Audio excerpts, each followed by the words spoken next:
course, our panelists of teachers, Derek Simmons, raise your hand, Lorraine Kennedy, and Kimberly Jakowski. And because, for the sake of time, I am not going to do a long introduction because our schedule will be shifting throughout the day. And we are planning to meet all candidates, hear from them, so we're not going to take a lot of time. But I do want to thank Laura Fuchs and the COPE Committee for the amazing work they've done to pull off this candidates forum and going forward the candidate endorsement process. So thank you, Laura, Jacqueline Hines, Tiffany Brown, and I see a few others here. So welcome to our forum, and we're going to now turn it over to the panelists. Thank you. All right, so just to kind of go over just some kind of just procedural things. Basically, we'll have a few seconds. Okay, sorry. So just to kind of go over just some brief kind of procedures. We'll have kind of 90-second responses from each panelist, and then we'll be soliciting note cards from the audience, which I can bring up to the panel for additional questions, and then we'll just have kind of a closing 90 seconds as well. Okay. And so we can just go ahead and get started. Oh, I'm sorry. I will indicate the time. I'll kind of just wave if there's an issue. Well, good morning, everybody, and thank you for the opportunity to be here this morning. I'm Muriel Bowser. I am the mayor of Washington, D.C., and I've had the privilege to serve since January 2015. Prior to that, I was a member of the council, almost 8 years serving Ward 4, ANC commissioner before that, and a government official in transportation planning before that. I am born and raised in Washington, D.C. All of my family pretty much in Washington, D.C. And I ran for mayor to make sure that our city was not only serving for the right now, but positioning ourselves for the future. We've been focused on how more Washingtonians can participate in the growing prosperity of Washington, D.C. And our focus has been on affordable housing, increasing wages and jobs, or workforce development, and public education. Hi, Mayor Bowser. My name is Derek Simmons. I'm a teacher at Eastern Senior High School. I just wanted to say thank you for taking some time out of your morning to allow us to ask you some questions. As you know, I'm a teacher, so I'm going to ask a teacher evaluation question. So currently, DC does have a high-stakes teacher evaluation system, and teachers and the teacher union currently by DC law does not have any say in how teachers are evaluated. Would you support legislation? So 3 questions. Would you support legislation to amend that law? How do you see teacher evaluations and its effect in schools? And what is the proper role of evaluation in our schools? Well, thank you for that question, and I've been just really proud, especially over the last year, to work with the Washington Teachers Union on how we support our teachers. And one of the biggest things that I was, from the time I started running for mayor until just last year, we were all pretty frustrated that we weren't able to come to an agreement with the Washington Teachers Union. There were many outstanding issues which our administration worked down to whittle to a few. There was issues about pay, issues about some long-standing agreements that hadn't been met that we were able to achieve and reach an agreement. So after more than 5 years, I'm proud to say that we came to an agreement. We were able to pay our teachers going back and moving forward exactly what they deserve. I am very supportive of having an evaluation system that rewards teachers, that provides the correct incentives, but making sure also that we have all the management of teachers who are applying that system in the right way. And so I also know that every tool will sometimes need to be tweaked, and I would be open to changes that make it better. Well, good morning. I am Lorraine Kennedy. I teach at Plummer Elementary School, and I'm a special education teacher. I'm honored to be with you this morning. But yes, still working toward this. So research shows that schools in the United States have one of the longest school days or school years in the world. Yet one of the popular strategies is to keep increasing the school day or increasing the school year. But I want to ask, how do you suppose that other countries that have shorter school years outperform the U.S.? Well, I don't know that I would jump to making a direct link. there could be many other things that they do better than we do, including supporting families.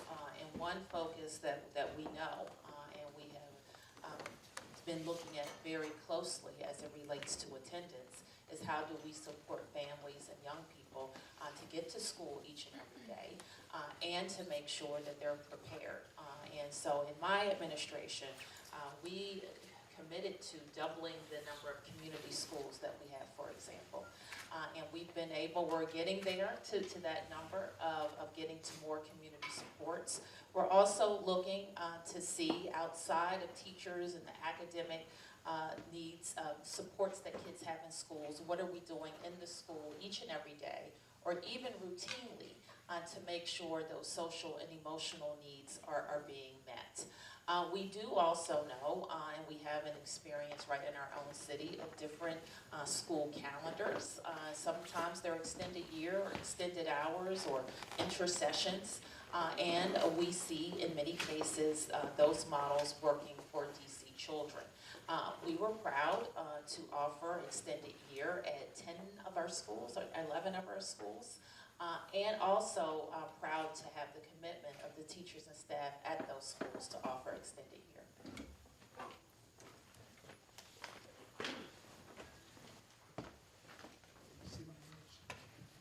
Good morning, Mayor Bowser. I'm Kimberlyn Jakowski from King Elementary School.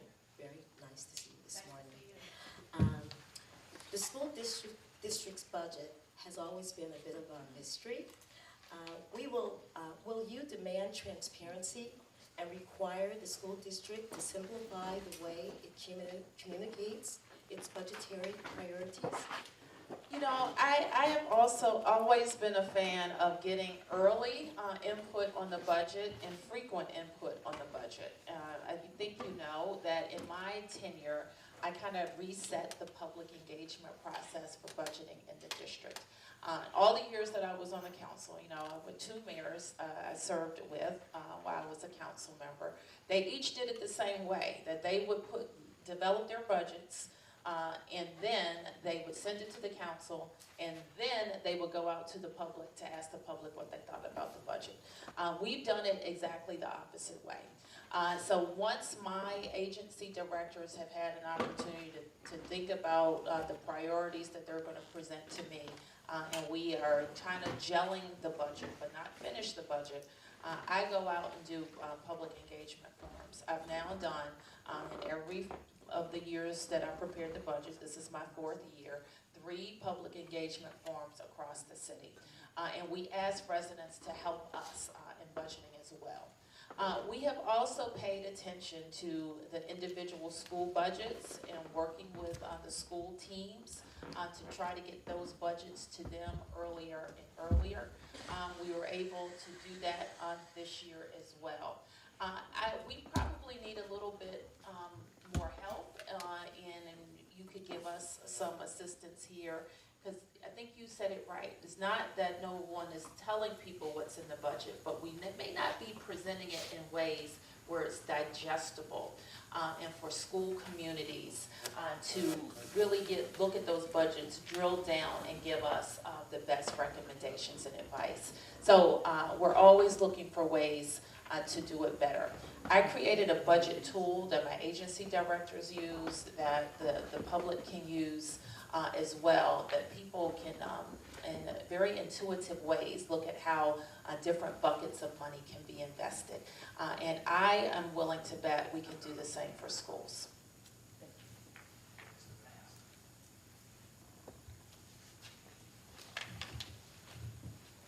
All right, so when our kids participate in out-of-school time programs, outside of a typical school day and year, before school, after school, or in summer school, they see greater academic success, improved engagement in school, and more positive health outcomes. By the time a student reaches the 6th grade, they can have over 6,000 additional learning hours compared to their peers that do not have access to high-quality and affordable OST programs. Some OST programs include DC Scores, the Boys and Girls Clubs, Horton's Kids, before and after care provided at public schools, and countless others. While we know how important OST programs are for kids, the citywide budget has been cut by 63% since 2010. This means that families across DC, particularly low-income families, have less access to high-quality OST programs. In October, a study commissioned by your office, the DC Policy Center, reported that we have more kids who want a seat in an OST program than kids who are enrolled, that essentially there just aren't enough seats. Are you willing to support an investment of at least $25 million for the out-of-school time programs in the 2019 budget to ensure that DC students, specifically those from low-income families facing the largest barriers, have seats in these OST programs? Well, I release my budget next week, so I won't be making any news right now about what's in the budget, but it's going to be a significant increase.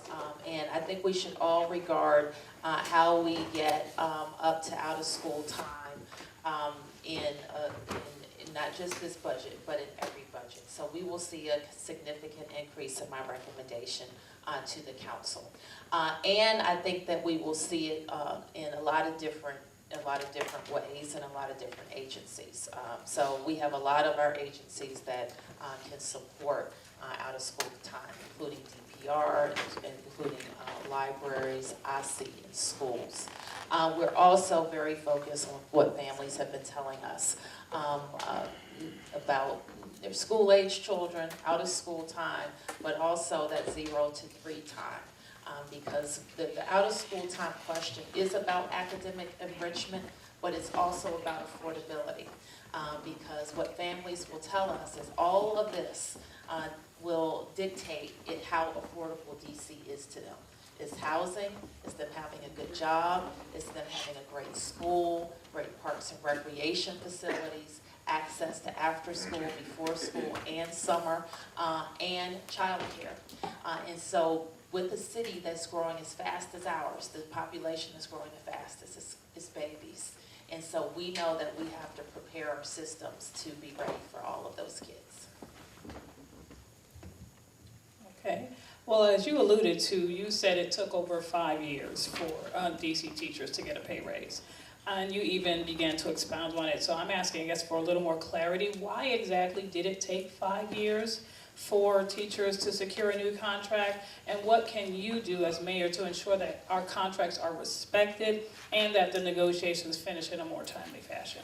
Well, I was mayor for part of that 5 years, not the entire 5 years, so I won't speak about the first 3 years. But I will say that we, after a couple of years of trying, realized that we just needed a fresh start in who was at the table.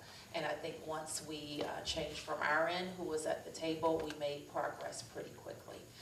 So not only were we able to deal with the deal terms, the biggest thing, and I've always had this experience with working with teachers, is the biggest thing is teachers want to be heard and respected. And so not only were we able to address the deal points, we were able to address the issue about being heard and respected. I believe very strongly, and my record would demonstrate this to you, that when a city is doing as well as ours is, that we only get there because of our employees, period. And I have approached every one of our negotiations with that in mind. I want all of our staff to get the raises that they deserve, to understand the career ladder that is available to them as well, and stay in the district. Here's the bottom line. For us to recruit and retain people, it costs a lot. And so we want our employees to be enriched, to be paid, and I am proud to say anywhere I go that we have the best paid teachers in our region, that DC is a great place for teachers to work, that this is a system that supports teachers, and so I want to be able to live up to that as well. We also recently reached a very big agreement, and I'll say, you never know how these things go, but when this contract was put in front of teachers, the response, the approval was overwhelming. Similarly, our Comp 1 and 2 units has 10,000 employees in DC government. We just put a contract in front of them, multi-year contract that they're very happy with, 99% approval. So once we get the right people at the table, we are going to be fair in negotiations and make sure that we're having those negotiations. Now, it is a negotiation. Everybody has to be at the table, us and you, to get it done.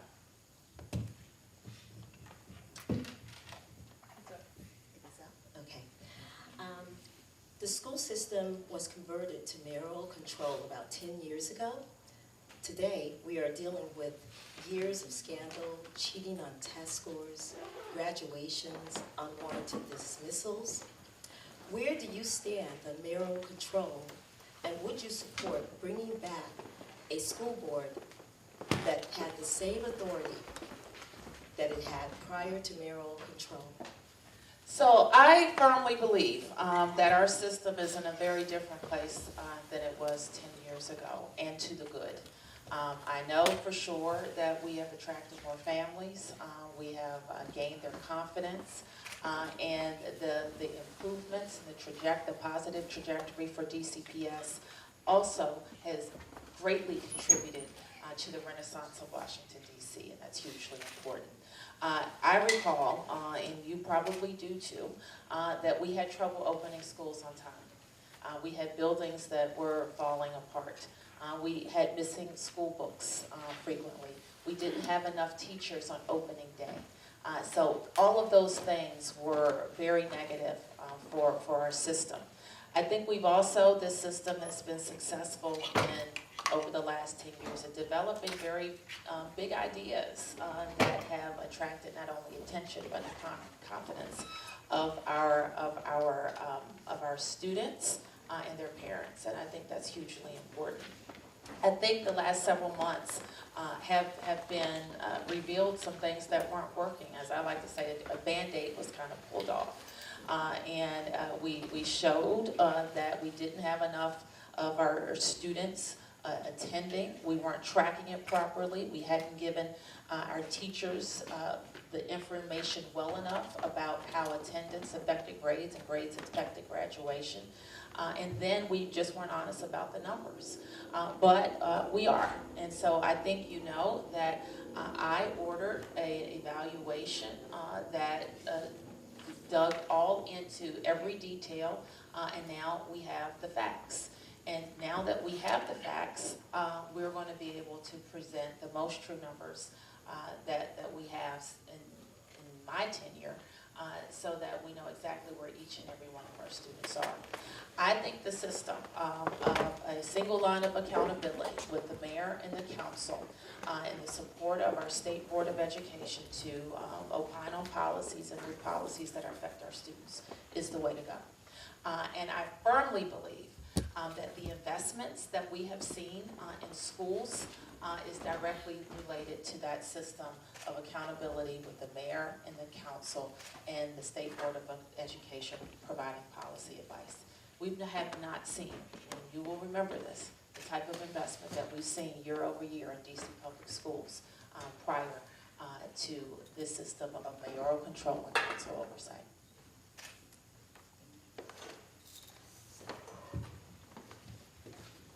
We have a question from the audience. Mayor Bowser, thank you for being here. I appreciate the work done for our teachers' contract, and would like to know if and when discussion will take place about increasing the pay for our very dedicated and hardworking educational aides. Which unit, which bargaining unit are they in? Okay, well, we just negotiated with ASME, so let me see if they were outside. Are they outside of Comp 1 and 2? I don't know, I just know that when my educational aide saw that there was that was passed, they called central office and they couldn't answer the question, and they called somebody in the mayor's office and they said no. Okay. And then somebody said yes, so there wasn't really any clarity. I'm not exactly sure what bargaining unit they're in. If they are in Comp 1 and 2, this is the contract I just referred to. Mm-hmm. We just approved the contract. It went to the council and it was approved, and there'll be several weeks where all of the CFO has to make sure that every person is getting what they're paid. If they're not in Comp 1 and 2, and then what I should say is that with the teachers, we came to an agreement in August. We had all of the issues and with the CFO, I think by February 16th. So that gives you kind of an idea of the amount of time it takes. There was many more teachers probably than aides, but that's kind of how long it takes for them to work out to make sure everybody's getting appropriately paid. So I'm guessing that the aides are in Comp 1 and 2. And if they are, we reached an agreement with them, I think in January, February, the council approved it, so it would be a few months, and then they would see their increases. Now, if they're not in comp 1 and 2, we don't really have, I think, any other units that are outstanding, meaning that they would still be in a current contract.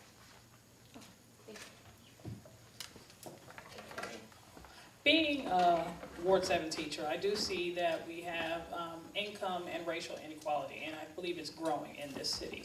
Our students and our families are being affected by that inequity.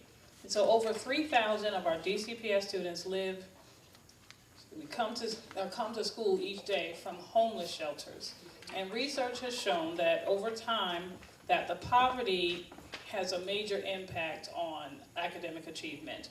And it's also contributed to the growing achievement gap here in the city. So what are your plans for addressing the growing income and racial inequities in the city? Well, you probably noticed last week that we've been very focused on improving incomes, first of all. I launched an initiative related to how we increase African American prosperity in our city a few weeks ago. It's basically a guide to city services. City services that focus on two things: affordable housing and jobs. Not just jobs, but jobs that pay good salaries. So we have been very focused on that. We've also been at the forefront. I introduced a piece of legislation to the council to increase the minimum wage in DC to $15 an hour, and we will achieve that by 2020. Two people making $15 an hour can make it. They will struggle, but they can make it. But our focus has to be on how do we get to jobs that pay $50 an hour. And I pledged when I was running for mayor that I would start the Public Works Academy. And I'm very proud to say that last week in Ward 8 at the former Wilkinson School, we opened the DC Infrastructure Academy. The DC Infrastructure Academy will train DC residents for unfilled infrastructure jobs in our city right now that pay $50 an hour. A person making $50 an hour can earn up to 6 figures a year, and we know that they can make it then. And this is especially important now because we have real infrastructure projects. DC, Maryland, and Virginia are going to approve unprecedented dedicated funding for Metro, for example. What that funding will mean is 10 years of spending on infrastructure, $1.5 billion a year. We want our residents to be ready for that. We also know that Pepco and Washington Gas have big projects. DC Water is building $4 billion worth of tunnels in our city. We want DC residents to have that work. And our own work, DDOT and DPW do a significant amount of work in the city. So that's one way. There are a lot of ways that we're working on income inequality, including the transformation of TANF. We have a number of our families on TANF. When I became mayor, we had something known as a TANF cliff. It meant that we would start enforcing our 5-year limit on local TANF. We were facing 6,000 families who would be kicked off of this assistance entirely. I stopped that 2 years in a row. I said we will not kick these families off in their first year.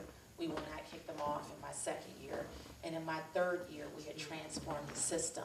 So we would right-size their payment so that we weren't the minuscule payment, and we would transform our work requirements and work system to get families back to work. Okay, so thank you so much for your time. You have just time for kind of closing remarks to the group. Well, thank you very much for those questions and for your support over the years, your tough questions over the years, but most importantly, working with our young people. I know, and like most residents know, that you have the hardest jobs in our city, but our kids are worth every minute that it takes to get it right for them. And that is my pledge, to get it right. I've always said as mayor, I can't always say that nothing will go wrong. No mayor can.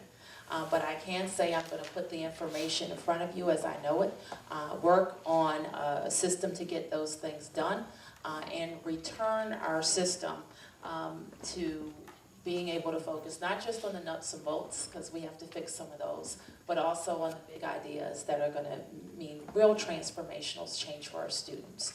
I know as we move forward, I committed 4 years ago that we would focus and make more investments in our middle schools, and we have done exactly that. And I know that we have to double down on our investments in our secondary schools, including making sure that we have alternatives for our kids, no matter how they present or where they are, that will help them grow, help them graduate, and help them be prepared for college and career. Thank you.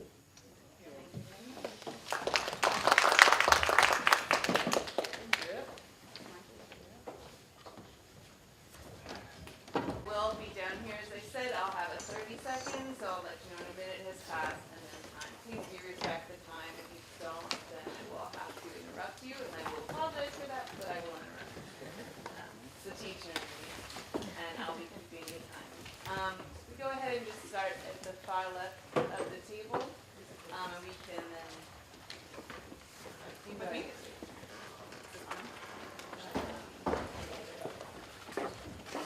Can you guys hear me? Ooh. All right, am I good? Excellent. Thank you guys so much for having me. It's an honor to be here with you all.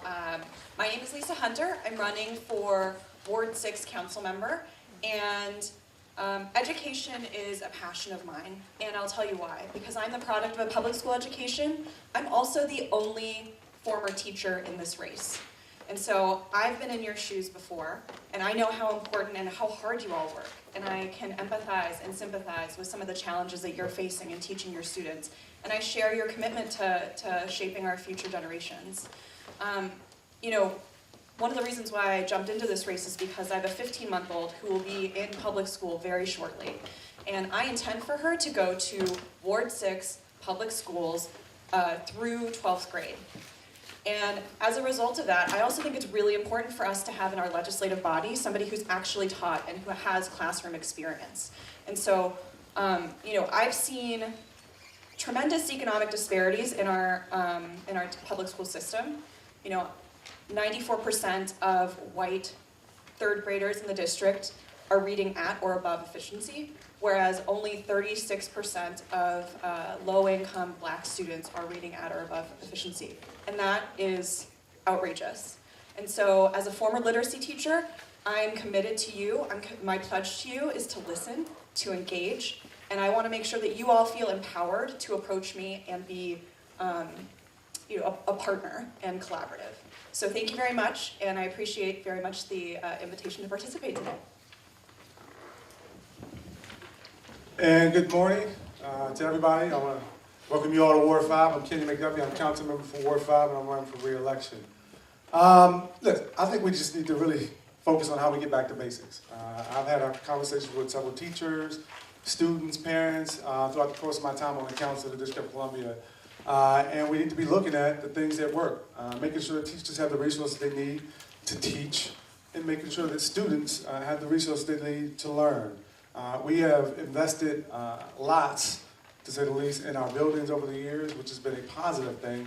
But we did also make sure that we're focusing on the right thing when it comes to our students' education, and that's looking at our school environment. Looking within the building to see whether or not we're focusing too heavily on efficiency versus growth. Making sure we're looking at our most disadvantaged students and targeting resources to bring them up and measure their growth rather than focus so much on how test scores affect the evaluations of teachers and others. If you look at across the city, we're seeing more and more parents who are searching for schools that are best fit for their kids. On the same time, if we are leaving the most disadvantaged students and parents, the most under-resourced parents in our most struggling schools, then we have to look at how we are measuring success there a little differently, how we're measuring success in areas where the parents are more well-resourced, and therefore you have classrooms that are more diverse. And so I appreciate all the teachers have been doing to make sure that we are moving in the right direction. I think we are moving in the right direction, irrespective of some of the controversies that we've heard as of late. We want to make sure we're focusing on the basics, which is giving teachers the resources they need and giving students the resources they need to learn. I'm going to go right here. Okay. Good morning. I'm going to follow his lead and stand. I'm Kent Bass. I live in Ward 1. I'm in my 8th year as an advisory neighborhood commissioner for ANC 1A, and I've been chair for the last 5 years. My single member district includes the Bruce Monroe at Parkview Elementary School and E.L. Haynes Charter School, and during my time as ANC Commissioner, I've also been involved in Tubman and other public schools. What I'm really concerned about is, through those years, I've been working with the school both with physical modernization projects, but also I'm deeply concerned that, in my opinion and from what I've experienced, teachers seem to not have a voice in the process. They've been working with the community whenever they need an advocate, and I think that's great, but having surrogates speak your experience is not the same thing as you bringing your experience to the table and advocating for yourselves. I loved the questionnaire because I think the Hatch Act is a really serious thing that we need to work on and we need to bring down. But in a broader sense, I always try to look at things in a very holistic, big picture kind of way, and that I see a threat to education just in the way the city's developing. We have row house neighborhoods that are becoming condos with single-family homes going down to 2 units. And to me, that means we have less and less family housing. And if we have less and less family housing, how can we justify investing in schools? Because there's no place for families to live. So I really wanted to have that holistic approach so that we can have families in the neighborhoods and kids in the neighborhood. Thank you. Thank you. Good morning, everyone. My name is Charles Allen. I'm the Ward 6 council member and running for re-election. I was honored to have WTU support 4 years ago, and I'd love to earn your support again in my re-election. Some of the reasons why I'm running for re-election, of course, are based on, one, some of the progress that we have made, but also how far that we still have to go. Over the last 3 years, we've been able to add over $200 million to modernizations in our Ward 6 schools. I think that's an important part of making sure that we have the facilities and the school buildings that we need. We also are very proud to be able to approve our WTU contract so that our teachers have the raise that they deserve. And that's over $100 million in new salaries that go to our teachers. I'm also a product of public school. My grandmother was a public school teacher. My mom went back to school to become a librarian. Public education is a big part of who I am. I'm also a proud DCPS father with a daughter in kindergarten and an 18-month-old son who will be headed there in another year and a half or so. So I know what it feels like to see our teachers also struggle to have the resources they need.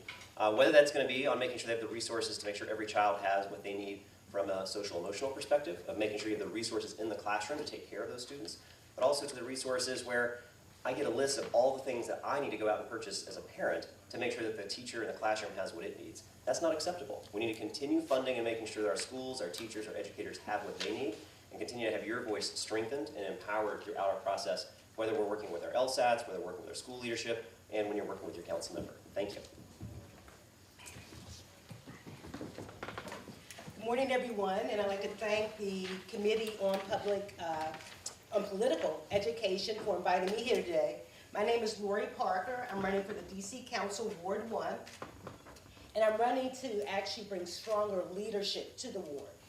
I'm a third-generation native Washingtonian who is also a product of DC Public Schools.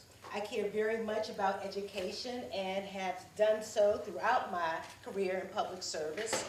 I have more than 20 years of experience in all 3 branches of local government, most recently in the judicial branch, as well as in the legislative branch and the executive branch. I served most recently for 11 years as a DC Family Court Magistrate Judge, where I focused very heavily on education issues, having served in the school as a truancy court judge, and also chairing and convening a collaborative group to address educational issues for children in the child welfare system and the juvenile justice system. So educational issues have been something I focused on even as a magistrate judge.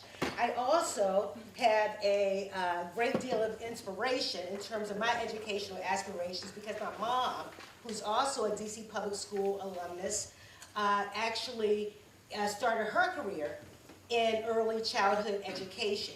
And so she taught me the importance of education and how education opens doors.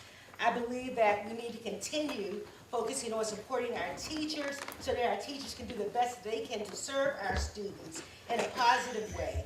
And I believe that that means not sending our teachers off on an island unto themselves, but recognizing that it takes a village to raise children. I'm sorry. All right, thank you.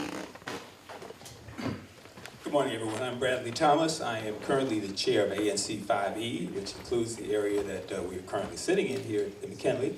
I am also a native Washingtonian, fourth generation native Washingtonian. I'm a product of DC Public Schools. And I'm running for Ward 5 City Council seat. Now, my platform is fivefold. It's education, it's employment, it's affordable housing, it's public safety, and sustainable smart growth. And the reason I put them in that order is because I believe that education is the first peg of that. You know, a lot of people are focused on the idea of public safety. We all want to be safe. We want to make sure the police are protecting us. But my philosophy is that if you educate people properly, if you give them employment opportunities, and if you give them a decent housing, you're going to dispense with this public safety issue. So I focus on those. Now, with regard to education, you know, I think first of all we need to stop teaching to the test. I think that's a ridiculous concept. I think if we're going to test, we need to use computer adaptive testing that doesn't exclude the people on the lower end of the bell curve or the higher end of the bell curve. We need to focus on making sure that everyone is evaluated properly. The other thing we need to stop doing is we need to stop evaluating teachers based on test scores of students. That's the most ridiculous thing you can imagine. I mean, it's like it would be like comparing the progress or the success of a teacher teaching in a Ward 8 school to a teacher teaching in a Ward 3 school. It's like comparing a tour of duty of a soldier who is spent a year at Fort McNair versus a soldier who's in Afghanistan. So anyway, that's important, and I'm going to sit down because I see the time sign. Thank you very much. Hi, my name is Sheikah Reed, and I'm running for the Ward 1 seat on the DC Council. I'm running because I'm concerned about the progress of our youth. I think that we have every responsibility to make sure that our teachers are supported so that our children can make it as far as possible in life. My main priority is to make sure that the generations to come can know that there's a place for them in DC. And that happens by making sure that teachers know that they're supported in and outside of the classrooms, and that you have the time to attend the development programs and get all the resources that you need in and outside of the classroom, and that parents know what resources are needed in order to be able to support their students in the classroom. I know that we have a lot of people up here, so I'm not going to take up too much time, but I do look forward to earning your support. Thank you.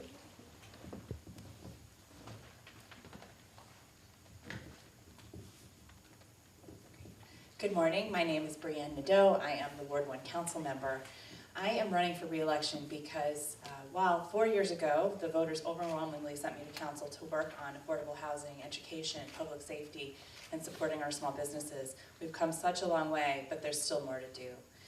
I grew up in public schools myself. I grew up in a community where it was safe to walk to school, and everybody did, where it was guaranteed that you'd have a good education, and that was never in question. And that is what our children in the District of Columbia deserve. I'm the first woman and now the first mom to represent Ward 1, and that's really, I think, made a difference in the way that I've been able to relate to my constituents. I believe that I've always been able to understand what families have gone through, but now I have this deeper connection, and I see it every day when I interact with them, when they're checking in on how baby Zoe's doing, and I think that it's a real opportunity to have a mom in office in Ward 1, but I also want to focus on a few things that I've gotten results on so far. So creating the Office of Youth Outcomes to provide wraparound services in our schools has been a huge achievement, and I'm so excited to work with you all on it. It means that when children in the classroom, they'll be able to focus on learning with you and not all the other things going on outside school. They'll have supports for tutoring, mentoring, extracurriculars. I focused and put it hundreds of millions of dollars in our physical capacity in schools, in 6 or 7 modernizations serving Ward 1 kids, but it's not just about the bricks and mortar. It's really about you all and what you're doing in the classroom, and I look forward to talking more with you about that, and also the achievement gap and the work we're doing on 0 to 3, which I know impacts you greatly as well. Thank you. Well, first, we want to say thank you to all for coming out this morning and giving us your time and allowing us to ask you some tough questions today. My name is Derek Simmons. I am a teacher at Easton Senior High School and a Ward 8 resident. So of course we got to start off with a teacher evaluation question. As you know, it's very high stakes right now. And we've seen through many of the things that have come out recently that our impact system has contributed to the pressure that has been put on teachers to do some things that aren't necessarily lawful and have, we know what happened. So I guess my question to you is, would you support legislation 1 that gives teachers and the teachers union more say in what that impact system looks like so that we can continue the progress that we have seen in the district so far? I'm gonna go first. Yeah, I think we go in this kind of the same order. I'll go first. Can you all hear me? Great. So again, I'm Lisa Hunter. I'm from Ward 6, and as an educator, I understand the shortcomings of the impact way that we currently assess teachers. And for me, my philosophy in teaching, which I think I share with many of you, is that it's up to us to teach the whole student. So that includes not just the academic development, but making sure that our students are equipped with the social and emotional learning skills to be successful adults, to be civically engaged adults. In terms of evaluating that, you can't pin it to a standardized test on one day. And what I advocate for is an evaluation that really helps us determine the growth of a student. We know that students learn different ways. They should be able to display that learning in different ways, whether that's looking at their portfolio over time. That to me is a more qualitative way to, and a more fair way, frankly, for us to be evaluating our teachers and the success and the quality of education that they're giving to their students. And so I very much would support having teachers as a part of making sure that they have their voices heard in whatever evaluation they are being measured against. You don't want to go? I'll go. I'll go next. You'll go next. Great. So yeah, I personally, the more I look at impact, the more I don't like it. And I think it needs an overhaul if it's kept at all, and that the measuring teacher success needs to be decoupled from standardized testing. I think that what it's actually done over the long haul, as has been indicated and as we've been discovering over the last several months, is that people are using the tests to try to have a false narrative. We're not really measuring education, we're measuring some rubric and trying to dehumanize teaching into some mechanism where we can easily slice and dice what we're measuring, but we're not measuring what we're supposed to be measuring. I think it's unfair because what it's doing is young teachers who don't necessarily know their craft yet, the system may be used to terminate them rather than get them to learn and expand and grow. And we have experienced teachers where the system's working against them because they know how to teach, but the system doesn't want them to teach that way. And therefore there's a disconnect with actually opening up young minds and instilling curiosity and getting the children to actually learn. Any system we use to evaluate teachers needs to be evaluating effectiveness and needs to be evaluating outcome. And there's no true path to do that. There's no one way to do that, simply because every child learns differently. And we have to have some ability to adapt to those needs and try and, oh, thank you. I think the short answer is yes, I support a process that allows teachers to have more input on how they get evaluated. The reality is we're not making computer chips. Teachers are educating students. I came up in a household with 4 kids, and we all learn differently, believe it or not. And I think it's important to make sure that we're focused on what each student needs to meet what each student requires to meet their needs.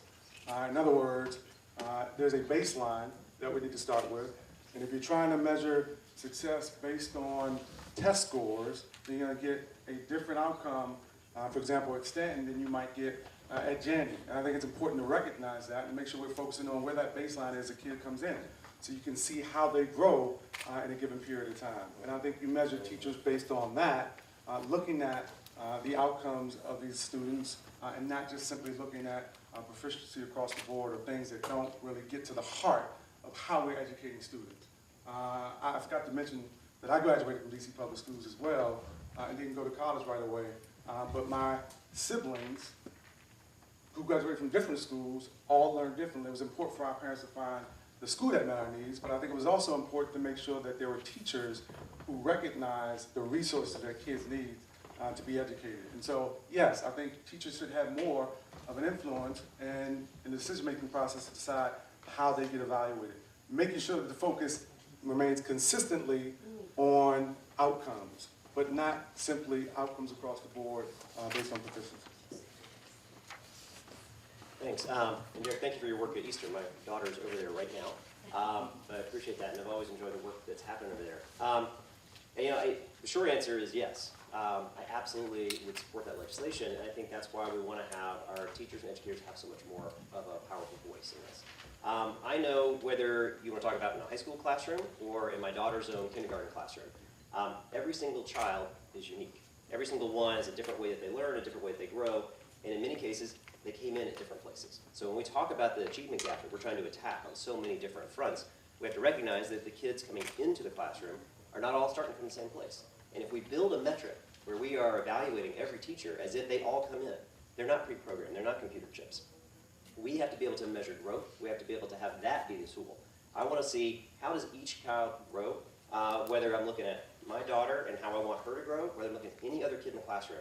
That's what we want from our teachers, and when we have a testing system that just pretends everyone is the same, everyone is cut off at the exact same, and then you're held accountable, I think that's not the way to do it. I think what we end up having is actually exacerbating what we see that plays out in the achievement gap. So when we have a school where we have kids that are starting at a lower proficiency and the teachers are being held to a standard different from a different school, then we shouldn't be surprised when we start seeing educators churn through different schools, because we need to have a system that respects those young people's growth, that recognizes that, evaluates that, and then supports the teachers to make sure that that's where their focus is, not on just trying to have everyone be a cookie cutter. I too support a system where teachers are evaluated and rated on more than just test scores. Test scores are important to determine where a student is in terms of grade level in relation to his or her peers. However, teachers need to be recognized and supported in the work they're doing in the classroom to improve the school climate, to make sure that instruction is provided in a way that recognizes students learn differently, and also need to be supported in making sure that resources and supports are available to prepare students and to make students more able to succeed in school. As we focus on making sure our teachers have professional development opportunities and incentives to remain in the classroom and to teach our children, we also have to focus on and be prepared to fund initiatives and collaborations that encourage and increase parental involvement, and also that makes needed social services more accessible to our students. Our students can only learn when they're prepared to learn. And if we don't address the social service related issues that address them and affect them in the classroom, we're putting it all on our teachers, and we can't do that. As I said earlier, teachers should not be left out there on an island without, in fact, us making sure that we're doing all we can to increase parental involvement and make sure our students have the social services they need to be best able to succeed in school.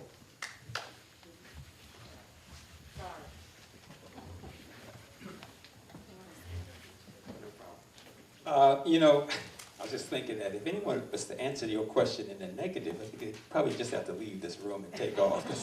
Of course, I support legislation to that effect that gives teachers greater input into the process. I think what we need to be going back to or looking at is a wholesome, holistic approach to education.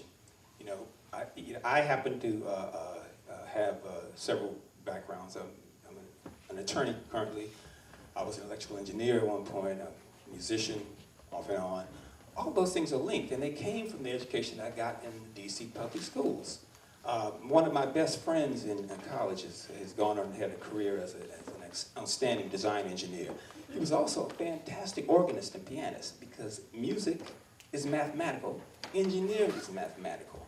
We have to make sure that we give the opportunity to our students, and you know, one of the things, my wife, for instance, is a teacher in DC Public Schools, and in the past, not currently, her current principal has better sense to do this, but in the past, she's actually had to stop teaching her discipline, which is art, so that she could focus on the core subjects so that students could pass a standardized test.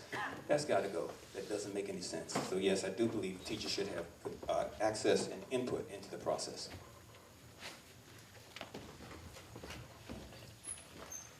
I would absolutely support legislation to reform the way that we're measuring the performance of teachers. Because when we put pressure on, that unfair pressure on teachers, students lose.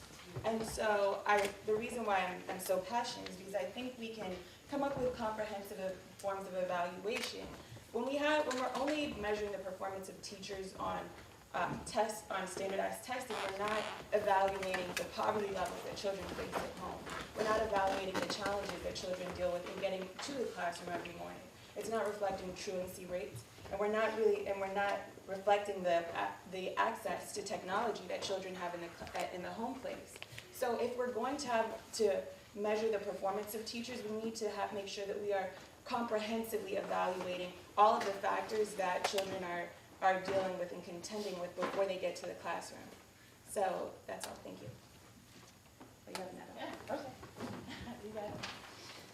Thank you. Yes, I absolutely would support legislation. And we were having the DCPS oversight hearing just a few weeks ago, and I'm sure you all were following that closely. But there was a conversation we were having with the new chancellor about how do we do a better job of supporting teachers rather than just focusing on evaluation.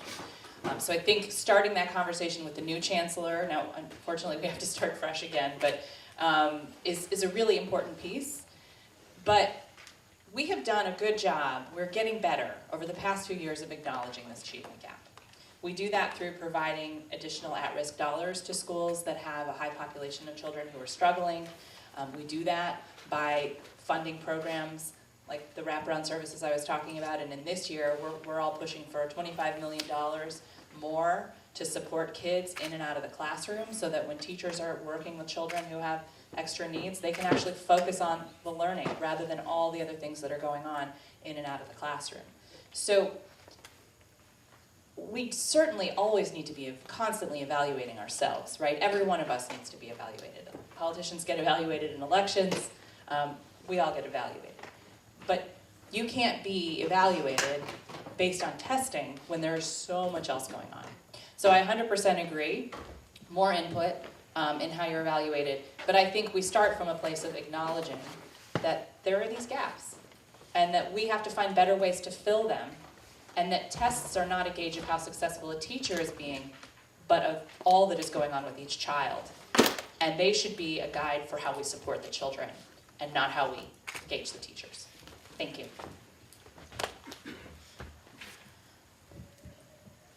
Good morning, everyone. Good morning. Thank you. My name is Mike Bethia, and I'm a DC Public Schools teacher at Eastern Senior High School. I'm also a Ward 4 resident. I'm native Washingtonian, just like many of you all are. So love the city, throughout. My question is around lengthening the school day or the school year. Okay, so kind of reword it from here. I just want to ask, do you support lengthening it? One of the ways to further students' increase test scores, for instance, is to lengthen the school day or school year. So my question is, do you support that?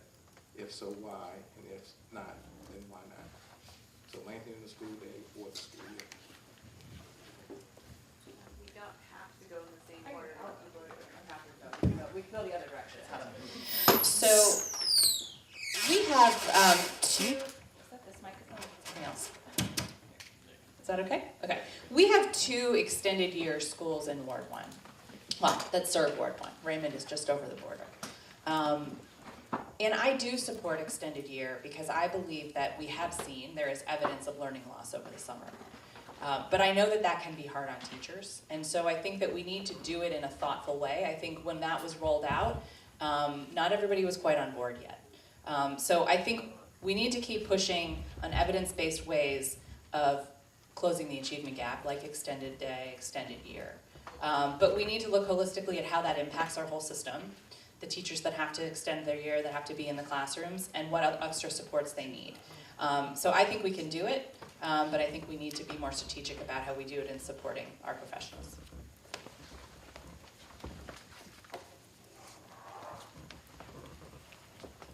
I think that that's an interesting question, but I can't talk about lengthening the school year if we're not talking about making sure that students are making it into the classroom every morning with the amount of days that they have available. I think that extending the school day is a very interesting concept, especially considering the fact that most parents don't get off of work until after 5.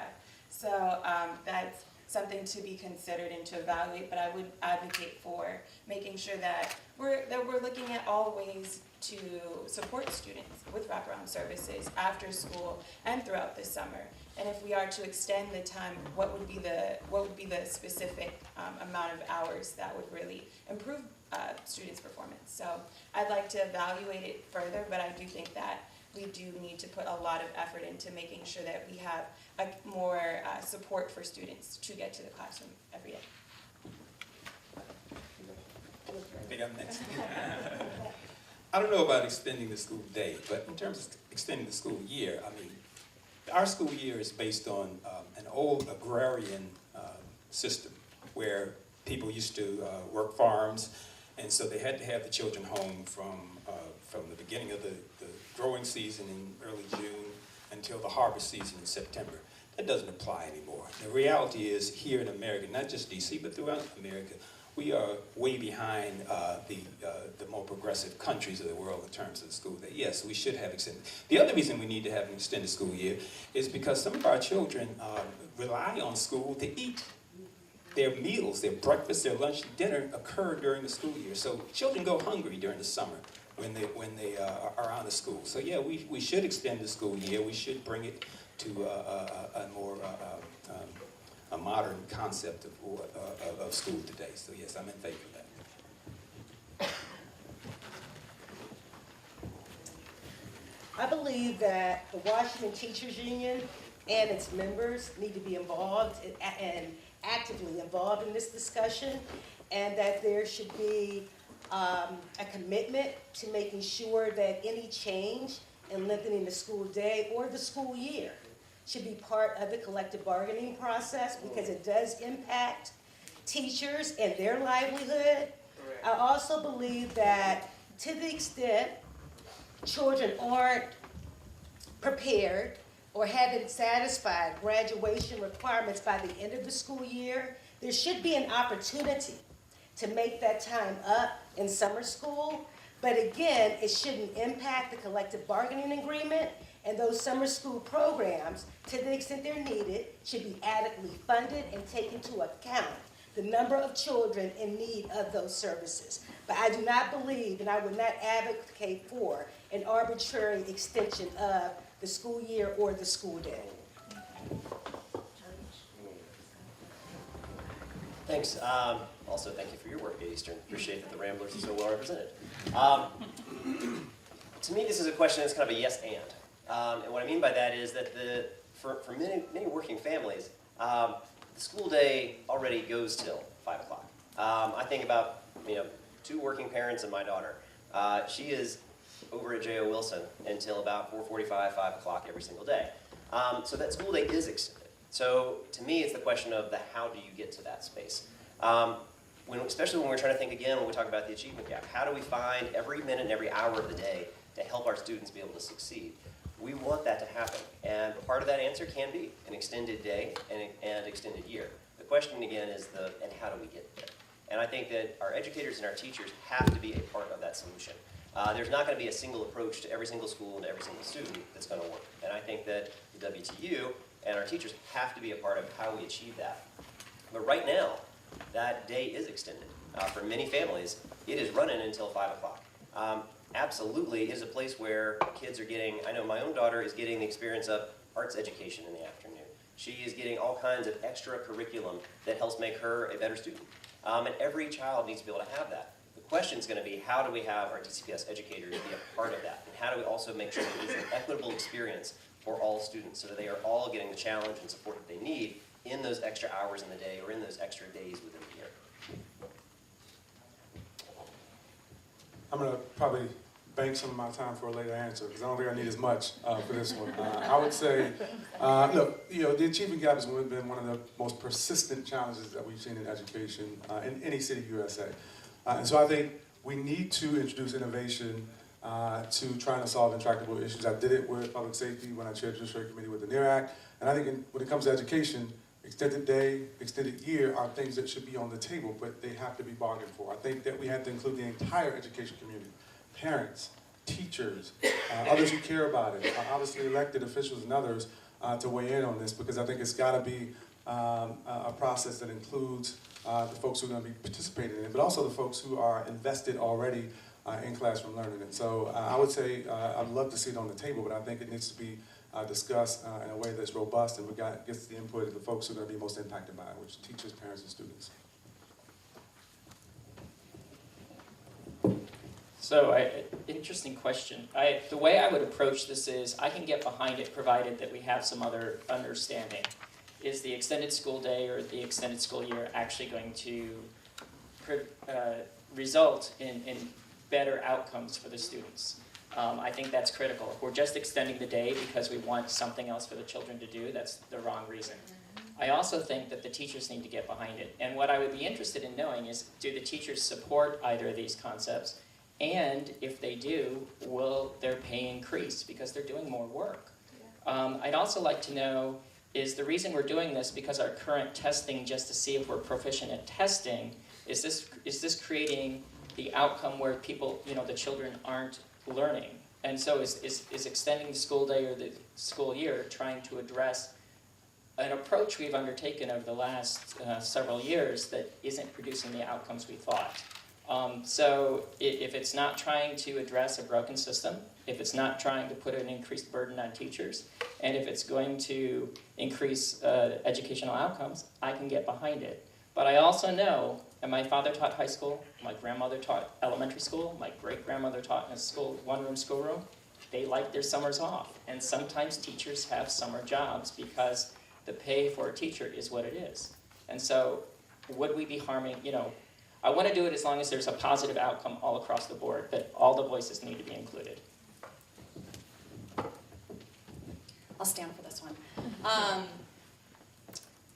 This is an interesting question because I actually think it's quite myopic, right? If the thing that we really want to address is closing the achievement gap, then I'm not sure that lengthening the school day or lengthening the school year gets us there, right? We need to be looking outside the box. We know that our students come to school, I've taught students who have come to school facing adversity in the home. We know that the well-being of a child, goes far beyond the four walls of our schools. And I'll be perfectly honest, I'm not sure that this is scratching the right itch, right? I think that if it is something that, the WTU is standing behind, that's one thing. What I would be interested in knowing is where you all fall on this, because your input is critical. It should be subject to collective bargaining.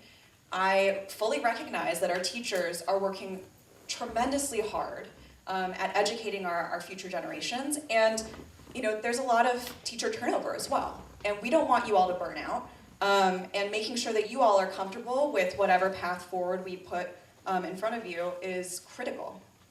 I actually think we should be looking outside of lengthening the school year and lengthening the school day. You'll hear some of the incumbents here talk about the budget and how much we're actually putting into our education system. Yes, we increased funding for education by 3%. However, in real dollars, we're actually spending less per pupil than we were 10 years ago. And to me, investing in our education system is something that our legislative body has a serious role in achieving, to close that achievement gap. You're predicting the next question. Oh boy. Oh, I was going to ask that question. Hi, my name is Jared.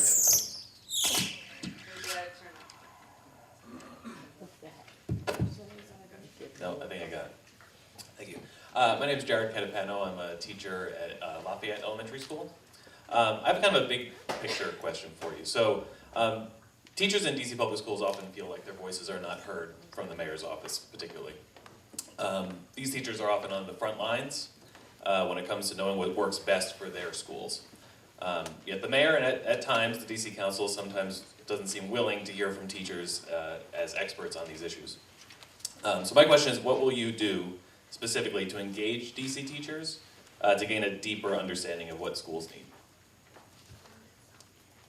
I can attack this unless others want to go first. So the question is, what would we do to ensure that our teachers are being heard and that their voices are being represented? First thing that I would do if elected is I would absolutely reach out to you proactively. I want to hear from teachers because I know how important it is for teachers to have a seat at the table. And as somebody who has classroom experience, who understands what it's like to teach to students who have faced adversity outside of the four walls of your schools, it's important to make sure that we have a collaborative relationship and a partnership. The other thing that I would do is I would make myself available, not just during work hours, but I would come to you at times that are convenient for you.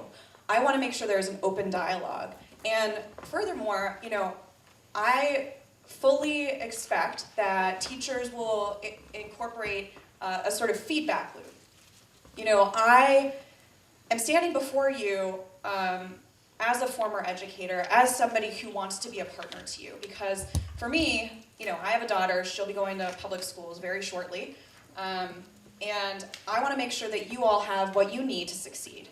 And whether that is more resources, whether that is more PD opportunities, whether that is making sure that you all have, sort of pipeline of leadership into your schools, and making sure that you all feel recharged and valued, and you are to be commended for the hard work that you do. And so to think that we can sit in the legislative body and draft policy and dictate how we're going to evaluate you from from our high horse, that's ridiculous. And I pledge to you to be a partner and to collaborate with you to come up with solutions that work for everyone.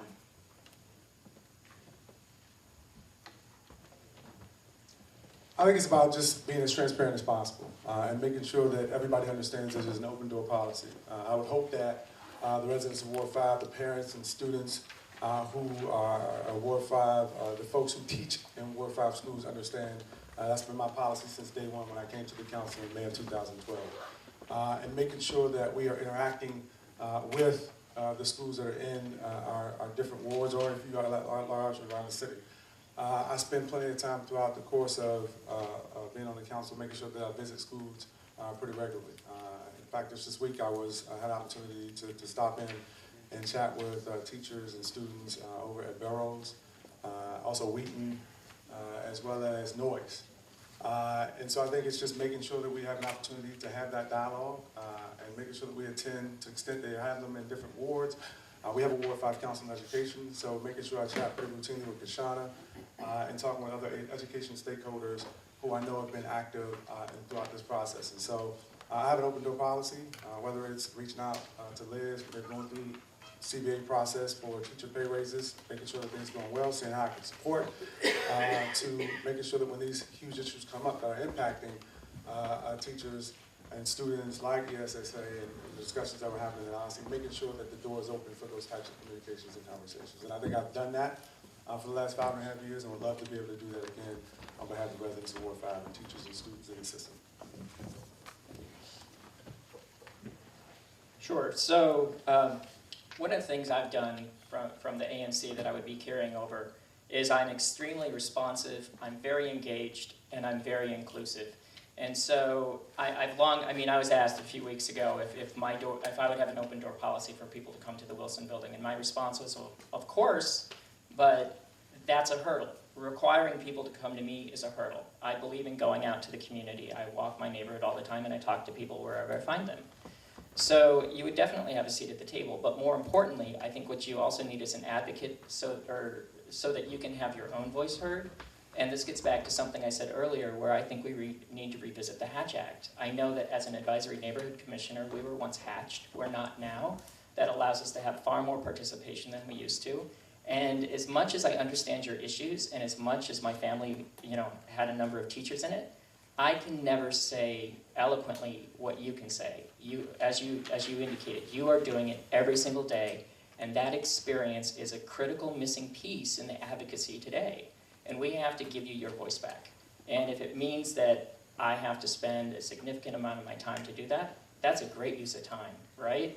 Because that's what partnership is all about. So I'll leave it at that. Appreciate the question. Last year when the mayor put forward her budget and cut what we were going to invest in education, so it was only a proposed 1.5% increase. I was on the front lines fighting to get the money that we needed to restore that and get it up to 3%. We need to do even more than that. When the mayor slid back school modernization in Ward 6, cut many projects, moved them into the out years, I worked hard and was able to put over $200 million back into school modernization. When we changed up our EHAP for housing so that teachers would have more financial assistance with down payment assistance, with loan repayment, so that it was easier for our teachers to be able to purchase a home in the District of Columbia. That was something I worked on to help create. So why did I do that? Part of it's hearing from parents in school communities, but part of it's hearing from educators. I talk with our teachers, not just in the halls of schools, but out in our community where many of our educators live in Ward 6. It's part of what I do to make sure that I know what are the types of priorities that you have, how do we have the conversation around what it is that we need to work on together, and how do I then make sure that I'm fighting the right fights to make sure that you have the resources and the tools that you need. When we talked about the contract earlier, critically important, 5 years out of contract is just stupid. But part of what we wanted to do is, it's not just about the income, that's why we talked about the housing. A huge part of what we're facing in our city is how do we help make sure that our educators can afford to live here. That's a big part of why we increased all of our programs at EHAP to make sure that our educators could actually purchase a home and make homes much more affordable here in the District of Columbia amount of time. But my door is literally open in the Wilson building, and it will be. Thank you.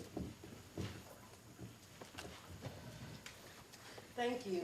Being the only candidate who's, again, worked in all 3 branches of government, particularly the legislative and executive branches of government, I think it's absolutely critical that before any legislation is passed mandating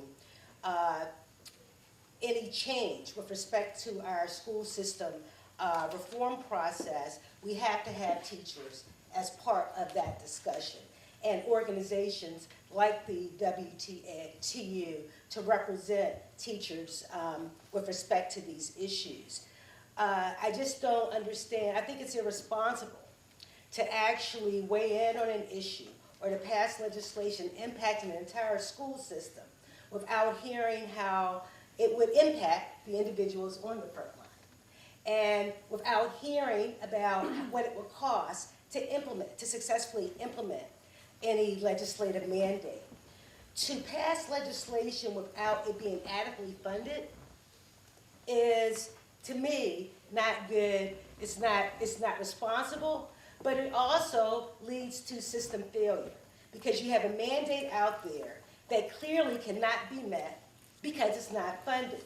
And so you have to get, I believe, that if elected, not even believe, if elected, I would ensure that before passing any legislation that impacted or went towards improving or focusing on school reform, that I heard from the teachers about what impact it would have on their ability to carry out that change in the classroom and their views on how it should be funded and how much it would cost to fund.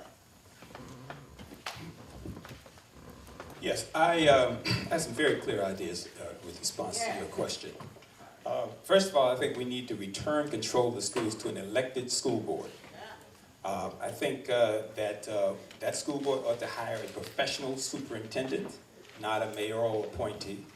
And we need to, as my colleague here said, we need to amend the Hatch Act to allow teachers to be eligible to be serving on the school board.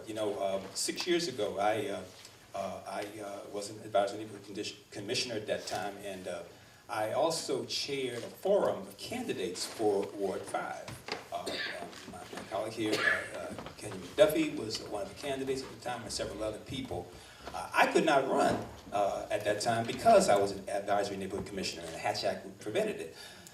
teachers need to be able to run, and I think it ought to be a requirement to serve on a school board that an individual have experience either as an educator or a school administrator, something of that nature. So I think it's very clear. Have an elected school board, have a professional superintendent, and amend the Hatch Act to allow teachers to participate in that process.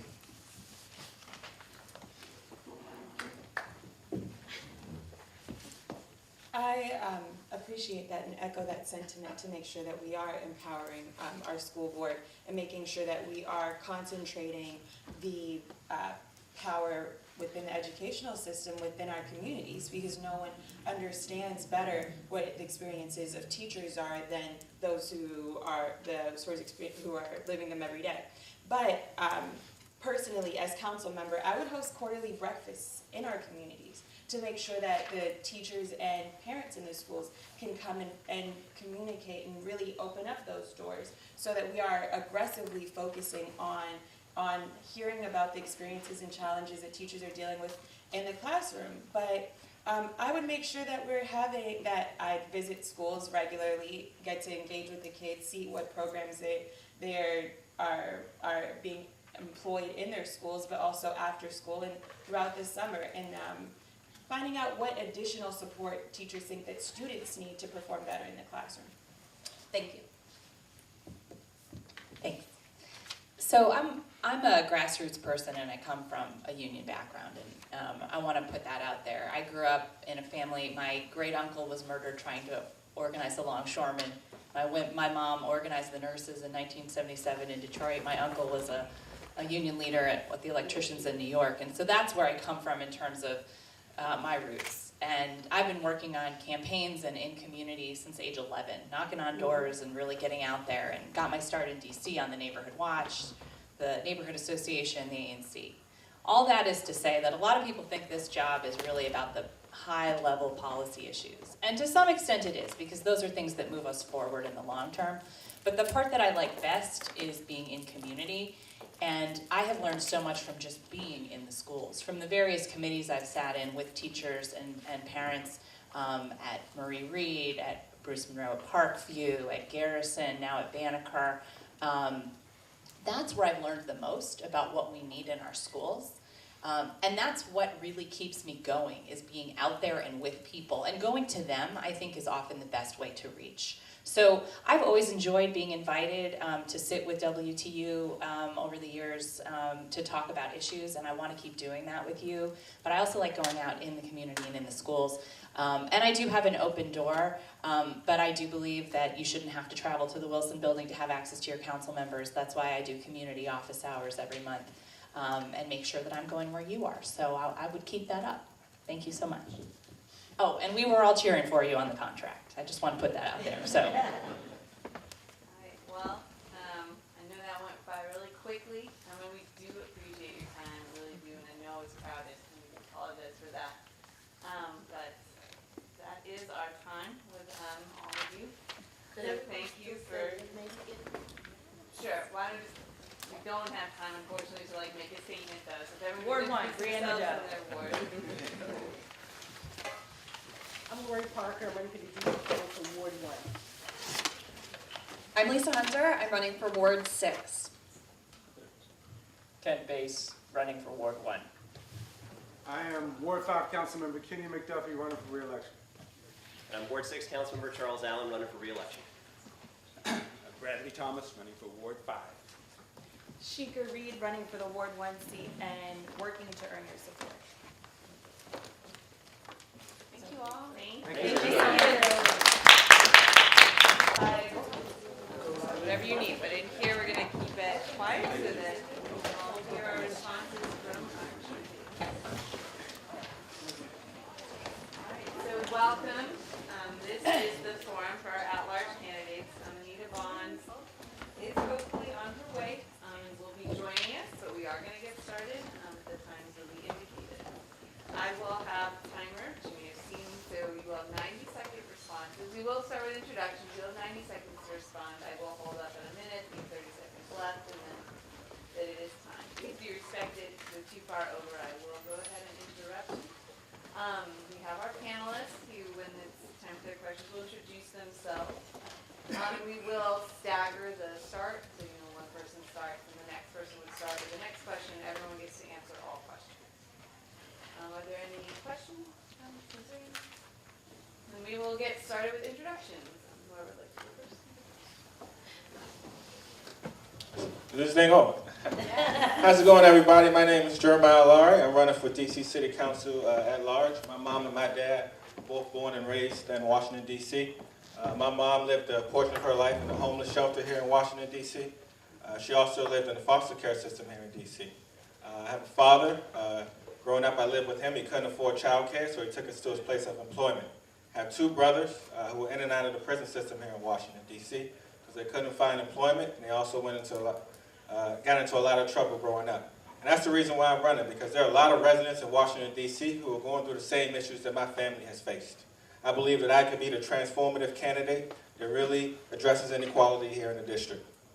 The top 3 issues I'm running on include expanding access to high-quality child care to all parents in Washington, D.C. And let me make one thing clear. High-quality public child care, which will create thousands of public sector jobs in Washington, D.C. Extending 100% clean energy city, so we can lower our energy bills and reduce carbon pollution in Washington, D.C., as well as preserving and expanding access to affordable housing here in the district. I actually work for the teachers union. That was my first job out of college. So if you endorse me, you'll be endorsing one of your own.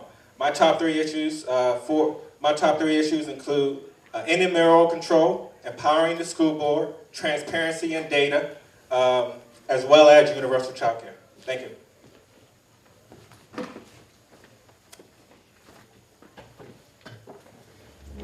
Good morning. My name is Marcus Goodwin. I grew up here in Ward 5, Washington, D.C. I'm one of 8 kids in my family. My mother is a DCPS school teacher. She raised us a single mother, for the most part in the Columbia Heights community. My father is an environmental scientist here in Washington, D.C. He lives in Ward 8 in the Congress Heights community. I'm focused on expanding access to opportunity from Massachusetts Avenue to Martin Luther King Avenue, where my father lives. I think it's a shame and a tragedy that students, young people, families who live on the other side of town don't have as many opportunities as people uptown. I focused my life as a student, first here at St. Albans, and before that at John Quincy Adams Elementary. I went on to the University of Pennsylvania, where I studied urban studies. I worked here at City Hall in the Wilson Building, and at City Hall in Philadelphia for Mayor Michael Nutter. I moved on to the private sector, seeing that I can transform more communities and change, learning through the professional private sector. I'm now giving back to the community, contributing to this place that I love and care about here in DC. I want to focus on expanding our access to high quality education for people from all quadrants of the district. I want to focus on committing more dollars to the construction of new affordable housing in the district and providing more employment opportunity that will help people keep up with the cost of living that's rising in Washington. There's a need for a new vision in DC, and I'm here, a native son, to deliver that. I thank you and I welcome this opportunity.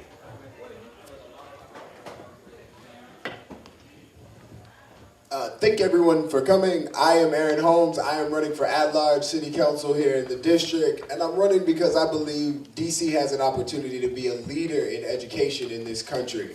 I will fight to make all of our neighborhood schools globally competitive by 2022, and I understand that that feat will not be accomplished through education alone. DC has a homeless rate that is twice that of the national average, and that is going to have a direct impact on educational outcomes. Any attack on education must be paired with an attack on housing, and that is what I plan to do from this seat. I thank you in advance for your questions and look forward to engaging you throughout this forum. Well, I do appreciate the enthusiasm from here on out. We can probably go ahead and stay seated while answering the questions from our panel. Good morning. Good morning. My name is Ronald Edmonds. I am a native Washingtonian. I am a graduate of Anacostia Senior High School as well. I am now a teacher at Anacostia. I'm a Ward 8 resident. and I welcome and thank you all for your time this morning. The first question, DC Schools has a very high state teacher evaluation system. Some say it contributed to scandals in our schools. The current law does not allow teachers or teachers' unions to have any say in the evaluation system. Would you support legislation that would amend this law? How do you see teacher evaluation, and what would you like to see happen in our schools?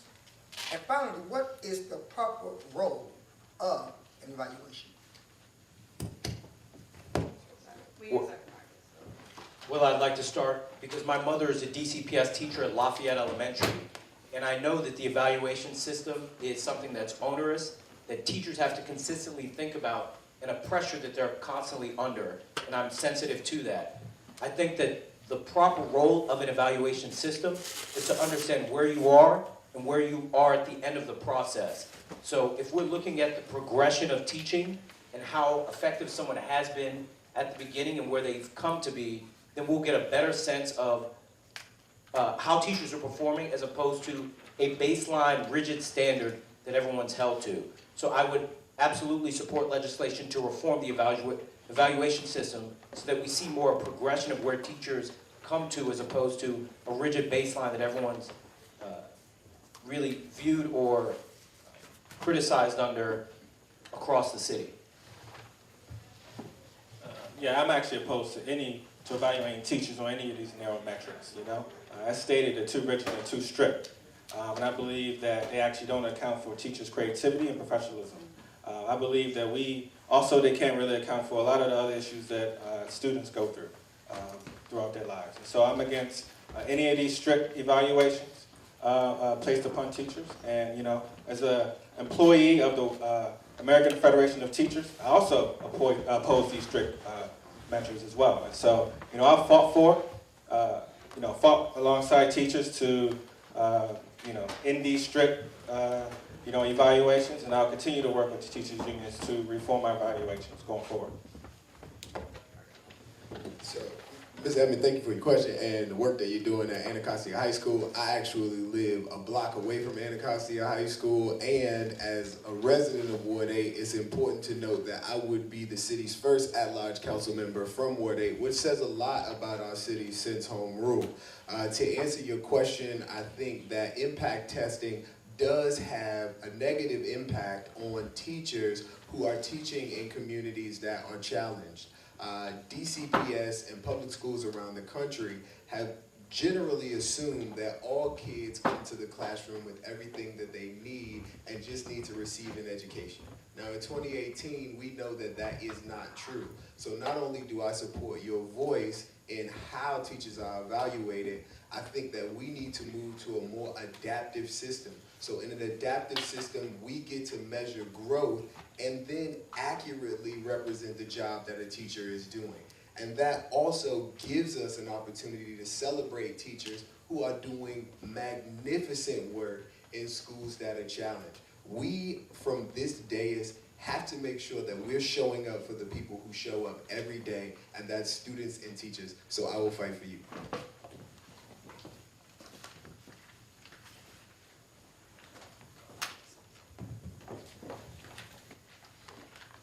Short question. Schools in the United States have one of the longest school years in the world. This includes countries that perform much better than the United States on the international exams, as well as countries that are sort of in our range or even below us. One of the most popular strategies proposed in the last couple of years to improve American schools is to lengthen the school day and lengthen the school year. I don't quite like the way the question is. How do you suppose other countries that have shorter school years outperform U.S. schools? I'd like you to give us your thoughts on approaches such as lengthening school day or school year and other approaches that might occur to you. So thank you for the question. I support creativity. Now what's very, very clear is that there is some attrition that happens over the summer, And I think rather than putting more burden on the teachers, we have to look at ways to make our summer offerings far more educational for our students. And if we can incorporate more education into our recreational activities, then I think you have an opportunity to really foster the growth that we're looking for from June to August. And I would support that. I also believe that a longer school day is one of the things that does not always end in better results. We have to completely understand that lengthening the school day to do exactly what we're doing right now is not going to produce different results. So if there is a plan or a strategy in place and not just rhetoric, I would support it. But at this point, I think looking at the summer and what we're doing to close that attrition gap would be the best strategy. Well, I don't share the same beliefs. I believe that lengthening the school day will have tremendous positive effects in terms of how we structure our employment of teachers. If we're looking at providing a more robust educational offering, lengthening the school day will give longer opportunity for students to remain in school, gain a more profound curriculum, and will effectively serve as an after-school program for students who otherwise their parents would have to figure out some kind of childcare option between those periods of 3 to 5 or 6 p.m. when they're getting them home. I went to a school that had a school day from 8:30 a.m. to 6 p.m. and it was a great thing for parents to be able to pick up their kids after school and not worry about childcare. It's a more profound investment on the front end, but I think on the back end, we would reap tremendous profound benefits.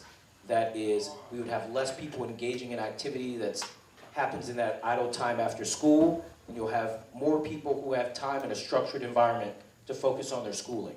So that would be a policy or plan, if put forth very well, that I would support.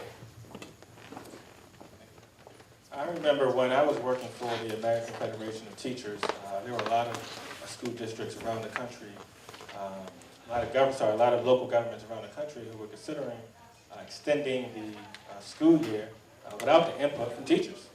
And there was a lot of uproar about it around the country, you know? And I don't believe that you should extend any school year in Washington, D.C.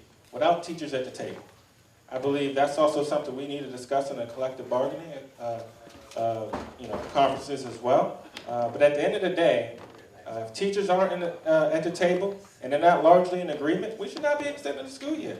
You know, our teachers are already stressed enough. You know, so I don't agree with that, especially with teachers not at the table.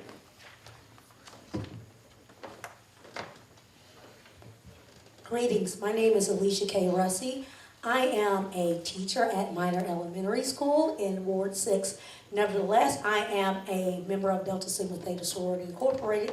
We provide services, educational services to students in all wards, specifically wards 7 and 8. My question is to you. The school district's budget has often been deemed a conundrum, a mystery. Will you petition for transparency while proposing school districts to clearly clarify the medium in which it communicates its budgetary priorities? Yes, absolutely. That's going to be one of my top priorities going into, if I'm elected, my first year is really increasing transparency, especially around data. And I'm actually going to say not just transparency around the budget and data for DCPS, but I also say transparency around charter schools too. You know, and we're going to increase transparency, especially around the budget for DCPS and where our funding is going, which is what we should be doing. We should also hold charter schools accountable too. And we should also know that our public dollar and their dollars are being used wisely as well. And so I would love to work with the teachers union around increased transparency, especially making sure that a lot of those dollars go to our at-risk students and special needs students, you know, because right now a lot of those dollars aren't reaching special needs students, you know, and so we really need to figure out where our money is going and make sure we're actually spending it properly, and also increase transparency around charter schools in D.C. I would like to echo a lot of those same sentiments and say that we need to continue to push for further transparency in the school district we have here that has the highest per capita investment in our students, we should have the highest quality education provided. I would go a step further and say that we should be able to FOIA our charter schools so that we know exactly what kind of communication happens and why we have this higher preponderance of students with special needs in our public school system. We need to be able to give an equitable opportunity and strengthen our neighborhood schools, and part of that is increasing our transparency to get to that point. Transparency is incredibly important, and I really want to thank you for that question. I also want to thank the sisters of the Deltas for the work that they're doing in Ward 7 and Ward 8. Transparency is incredibly important, and I support making sure that we have more understanding about what's happening within our budgets. But I also think that we need to engage realities when we're having that conversation. I think far too often we have this conversation removed from the institution itself. As Mr. Edmond knows, Anacostia currently has 375 students. And so with 375 students, the way that we do per pupil funding, it's going to be very hard for you to balance the budget. And so that at-risk funding, that at full enrollment could go to programs that are specific to the students is being used for other means. And so we have to look at whether or not we need additional supports in situations where enrollment is low so that we can get the resources to the children that they deserve, but we need to be having a conversation that is rooted in reality and not just this stage.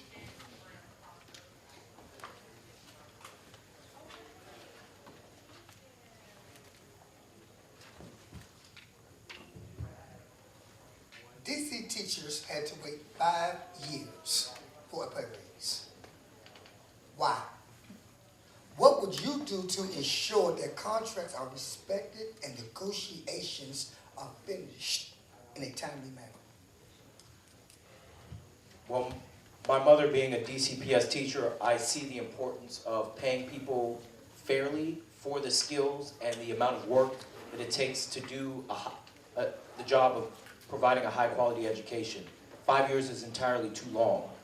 I think that we need to look at, in the collective bargaining agreement, when we get our community input, our teacher input, our parental input, how do we create a fixed pay raise scale so that we know and can expect on a consistent basis how much teacher pay is going to go up with respect to our budget, which has consistently gone up for the past 20 years.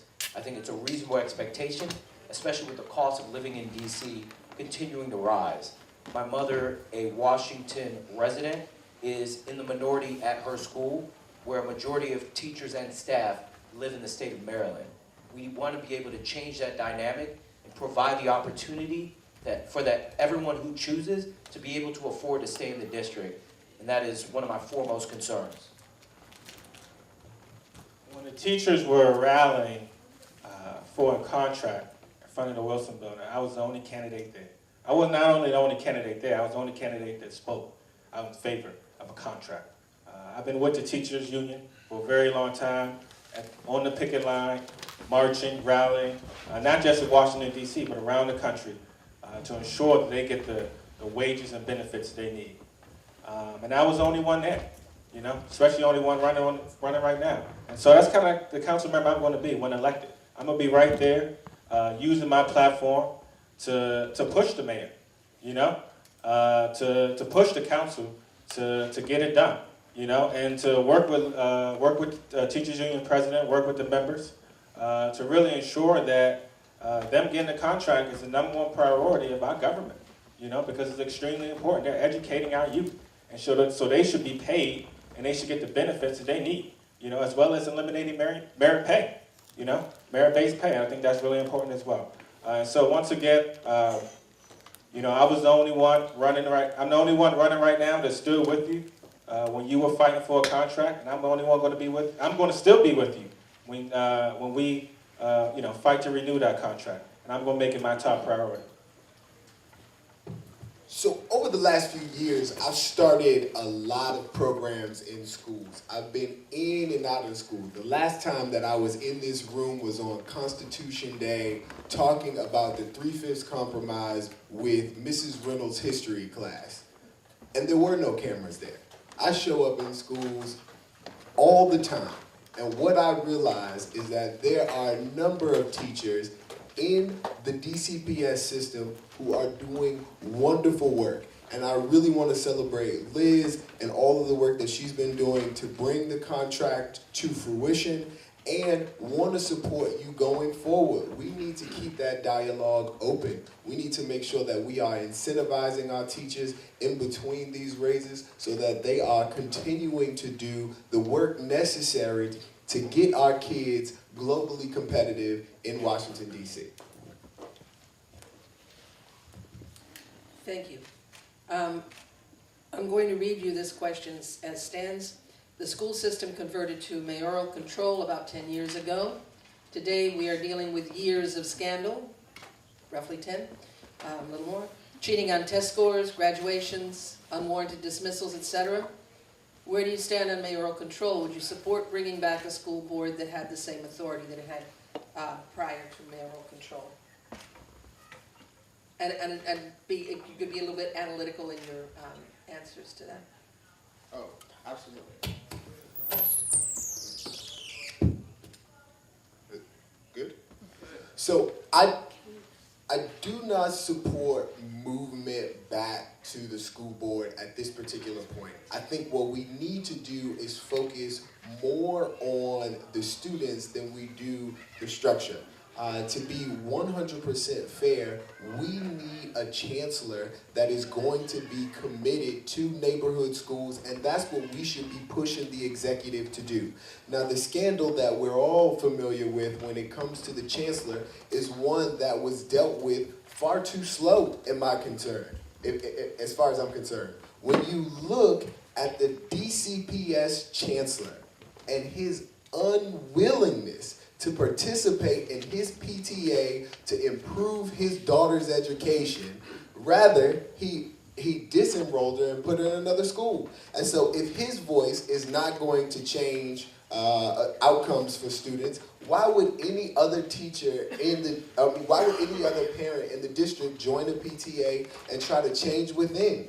We are pushing people to actually go outside of their neighborhood to get an education. And I don't think that's the way to improve our schools. I want a DCPS chancellor who is going to be inside of people's homes, asking them to re-enroll in their neighborhood school. And I also want a DCPS chancellor who has some secondary experience. I think that we're having a lot of trouble in secondary education now, so somebody who has secondary experience and has some success graduating Black, Hispanic, and white kids on par is important. Hello?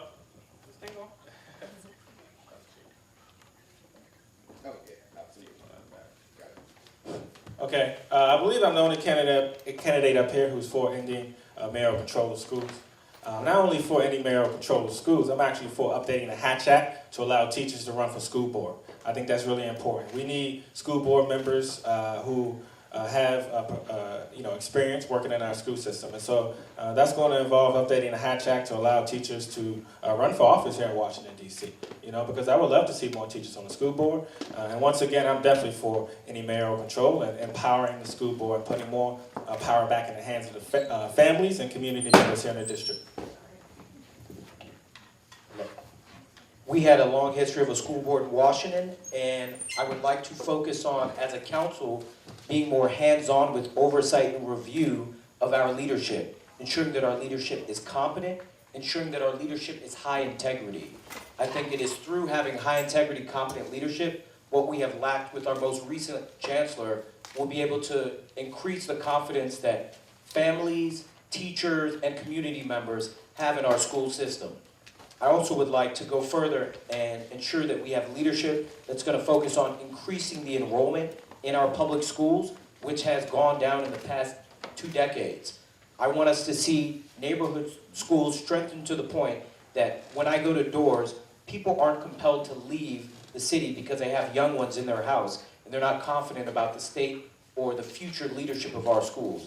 I think it's by having the leadership that we have so yearned for since we started this journey 11 years ago with mayoral control, that we will ultimately be at a point that parents are confident and understand that our leadership will be transparent, both from the public and charter school side, but also competent and open and willing to have dialogue so that everyone knows that their student has a chance at the best education possible and they can raise them comfortably in DC and not be compelled to leave.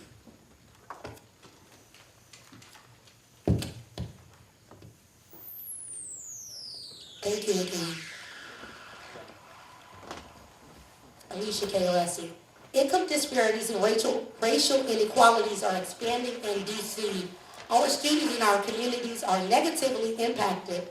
Over 3,000 DCPS students reside, thank you, in homeless shelters.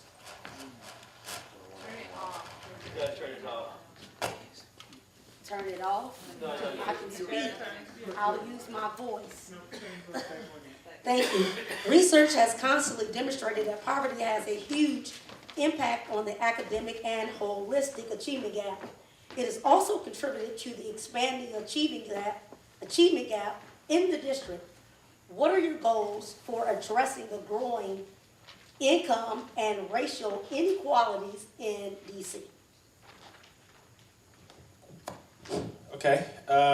Once again, I was the only candidate up here who fought for raising the minimum wage here in DC. I was also the only candidate that fought for extending access to paid sick days, as well as ensuring that we have a robust paid leave system here in DC. Through Restaurant Opportunity Center and through other organizations for the past 10 years, I've been fighting income inequality. Some of the things I would love to see addressed going forward is protecting rent control, expanding rent control here in Washington, D.C., using community land trusts to build affordable housing, below market rate housing here in Washington, D.C., making sure we have a robust transportation system here in D.C., pushing D.C. to rely more on clean energy so we can lower our energy bills and reduce carbon pollution in the district. Right now, energy bills plague a lot of our residents in the district, as well as introducing a rebuild in place law to redevelopment in place law to prevent the displacement of residents in the district. I think gentrification and displacement is a huge barrier, and housing is a huge barrier that really drives home income inequality. I think another thing we need to do is really stop the closing of public schools in the district. That's really led to the achievement gap. The closing of our public schools and the rise of charter schools in Washington, D.C. has created a lot of inequality, and I think we have to put an end to that, as well as putting an end to mayoral control. Thank you.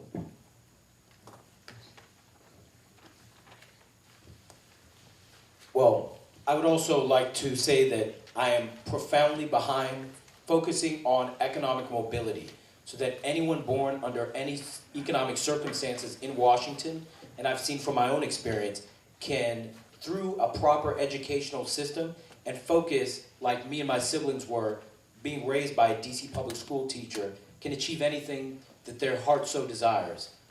I think as a member of council, we need to focus on our wraparound services, our social services, and increasing employment, high-earning employment opportunity for our citizens. That is, ensuring that local and small business supports our residents with equitable wages that will help them take care of their family. It's also focusing on providing access to health care, providing access to affordable child care, and providing access to affordable housing for all. If the economic circumstances of our students at home are improved, we can start to see not just equality, but equity and opportunity, so that everyone who focuses in their school has the opportunity to achieve the same levels of career opportunity, the same levels of educational attainment, and the same levels of happiness and fulfillment in the district. Every liberal city in America is displacing people at an alarming rate. And that is creating educational environments that are very, very different and very difficult for you to work through. I understand that in order for us to attack education, we also have to attack housing. I have a legacy housing program. My legacy housing program will be government-built affordable housing. we have to recognize that we have built more housing in this city in the last 15 years than we did in the previous 30, and we are not creating the affordable housing stock that is going to service everyone.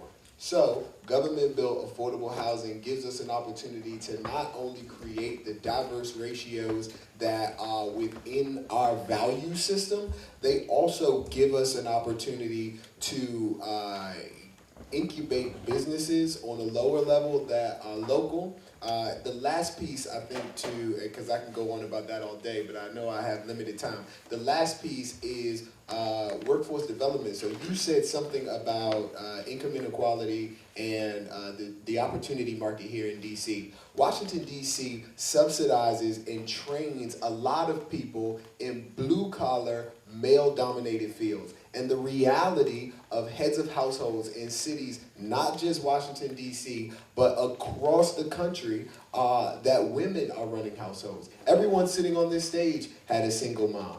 And we are not doing enough to make sure that women have access to opportunities in the District of Columbia. Because we know when mothers have money, families do better.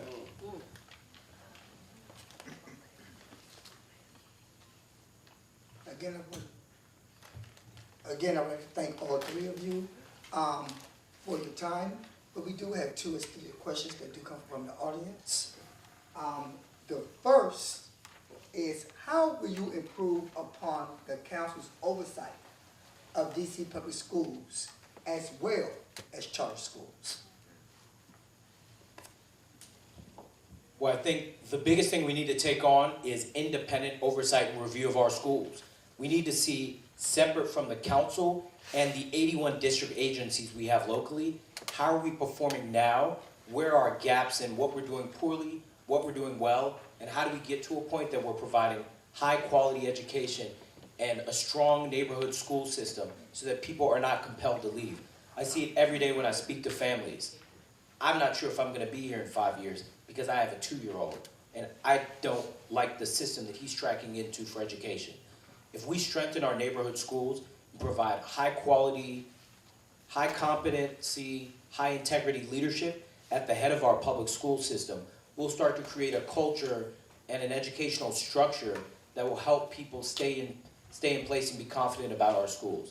So I think it's all about creating the structure of independent oversight and review, separate from the council, separate from district agencies, so that we have an honest self-assessment that's transparent. I'm going to show up, right? We have all of these conversations from the Wilson Building. And Pennsylvania Avenue is not the place that you assess whether or not our schools are performing on or off track. I am in a school once a week. And I'm in a school once a week because I've learned that change is a verb. It is not one of these things that is going to happen from flowery words. You have to show up and say, how are we doing for you, for your family? And talk to parents, teachers, and students, and then go back to the Wilson Building. You can't do it the other way around.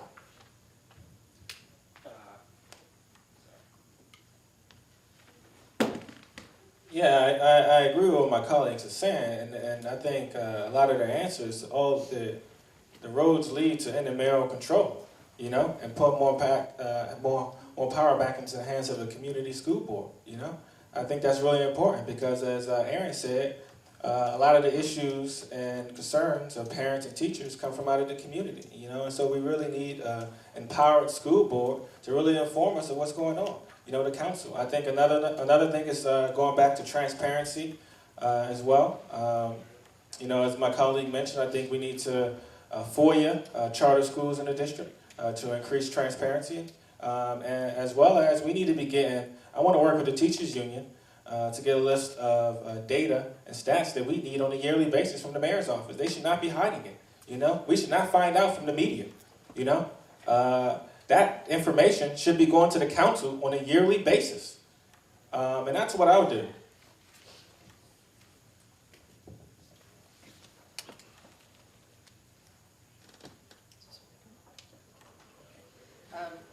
Another question from the audience.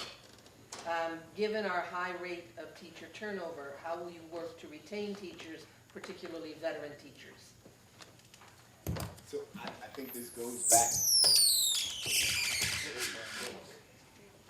Absolutely. So this is a question where you get to incorporate all the things that we've talked about previously.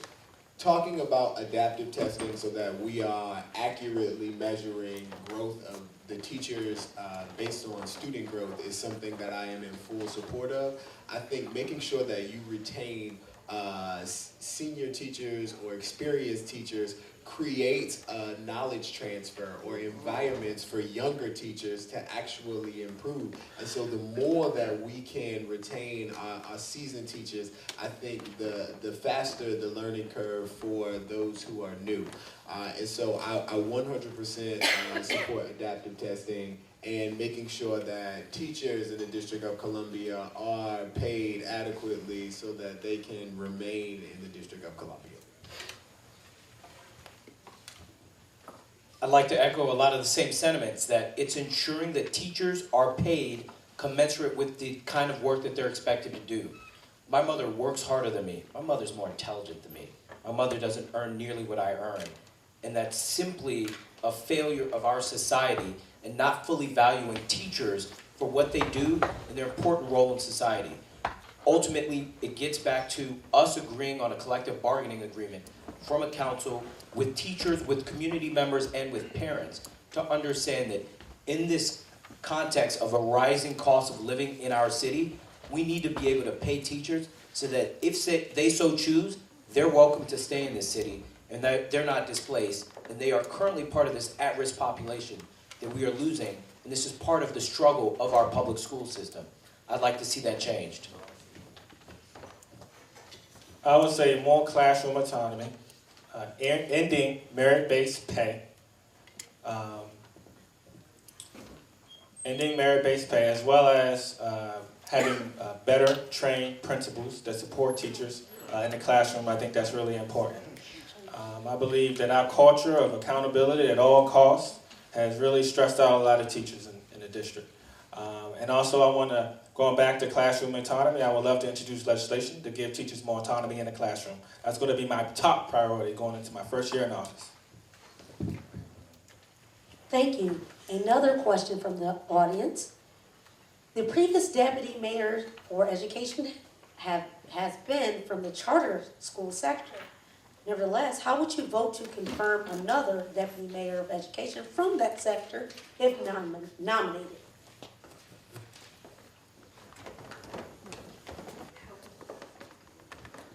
I would say without question, we need a deputy mayor of education who understands our public school system, not just any public school system. And I would like to see part of that confirmation process be a really profound, thorough review of understanding what are the challenges of our neighborhood schools in the district, and how can you positively contribute to creating a structure that helps all students thrive and succeed. I think we need an in-mayoral control of the school board, update the Hatch Act, allow teachers to run for office, and then we need to get input from a school board that actually is hearing the voices of community leaders and teachers in the district. I think that's really important. And as well as if we're going to approve any nominations, teachers need to be at the table. They need to be at the table. We need to be working with them. You know, a lot of times their voices have been excluded from the process, and I think that era needs to end, and it needs to end today. So as far as the deputy mayor goes, again, I harken back to what it is we're looking to accomplish and making sure that we are pushing for an appointee that has those qualifications. So if we are struggling in secondary education, I want a deputy mayor who has a point of reference in secondary education. If we are struggling in communities where the socioeconomic status is not on par with the rest of the district, then I want a deputy mayor who's had some success in spaces where the economics are not ideal. And if we can push to get those things, then I think it'll change outcomes. Otherwise, we're going to put someone in place who is not going to move the needle at all. And I 100% want somebody who is pro-DCPS in that post. We have time for one more question and then close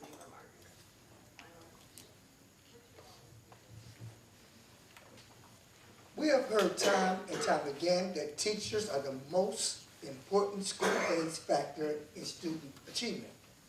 However, we have spent the last 10 years measuring and blaming teachers. How do you see DC teachers, and how can the city council support all teachers?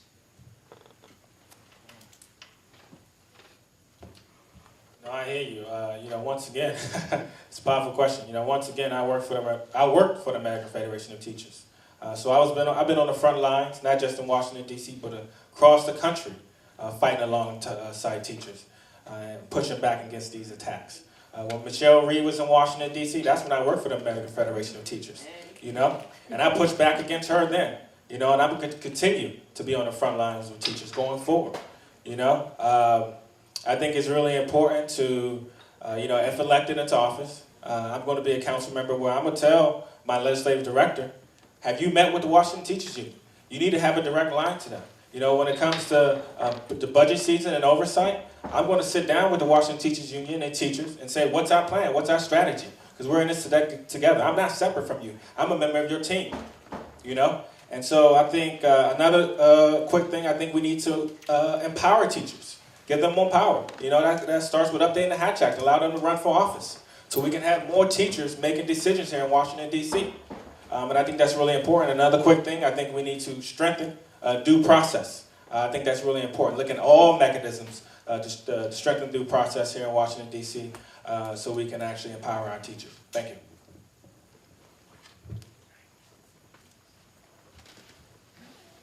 I think it's been incredibly inspiring for me to see from the point of view of my campaign that I have had teachers from pre-K, 3rd grade, 6th grade, senior year contribute and support me, and for them to continue to be a relevant part of my life, just as much as my mother who continues to push me.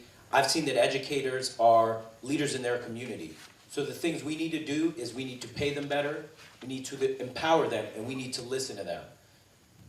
From my personal experience, it's been inspiring because I know that these are people who aren't after money. They're after changing communities and changing lives. These are people who, in spite of not having a voice and a seat at the table whenever decisions about education are being made, they're the first ones who provide their input and will selflessly give of themselves to be a part of changing our communities and making our neighborhoods better. The third part, listening to them.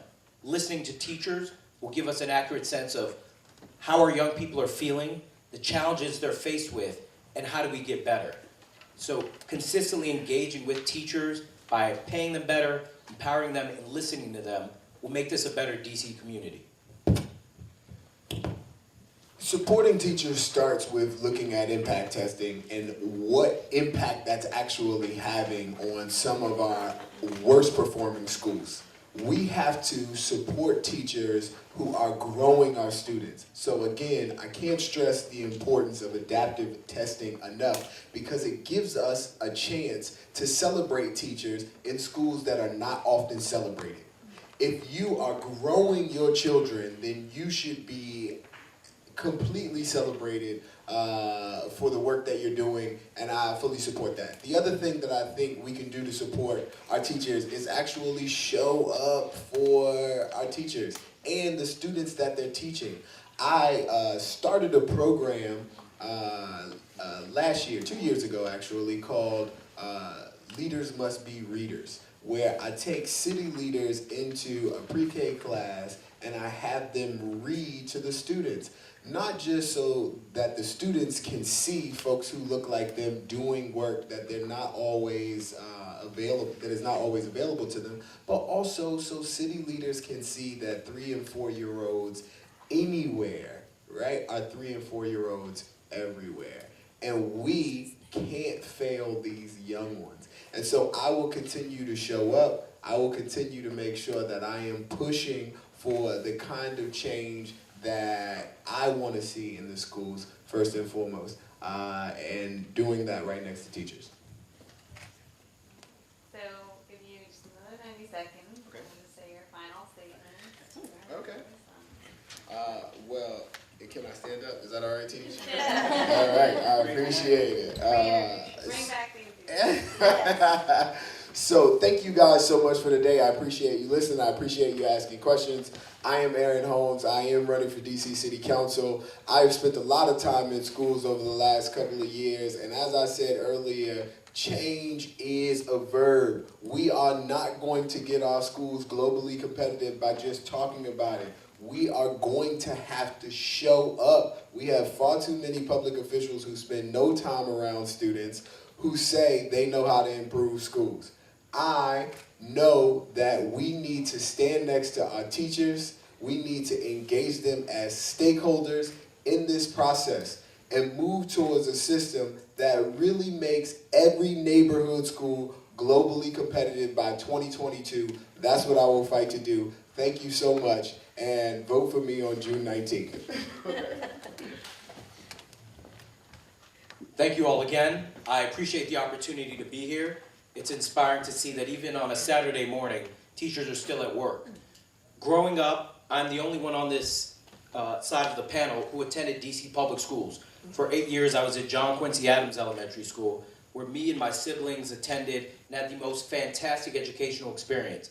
I look back fondly on that time, and I see the potential for the future of DC Public Schools to reflect that same kind of experience that brought me here today. My mother, being a DCPS teacher, has taught us that education gives you access to opportunity. And I'd like to see us as a city focusing on education, giving our young people and our next generation access to opportunity. It's important to note who showed up today and who's inspired to lead and listen to teachers, learn, and express our opinions.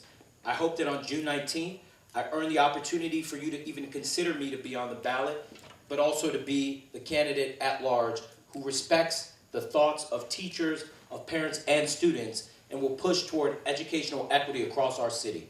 Thank you very much. Your name? Marcus Goodwin. Thank you.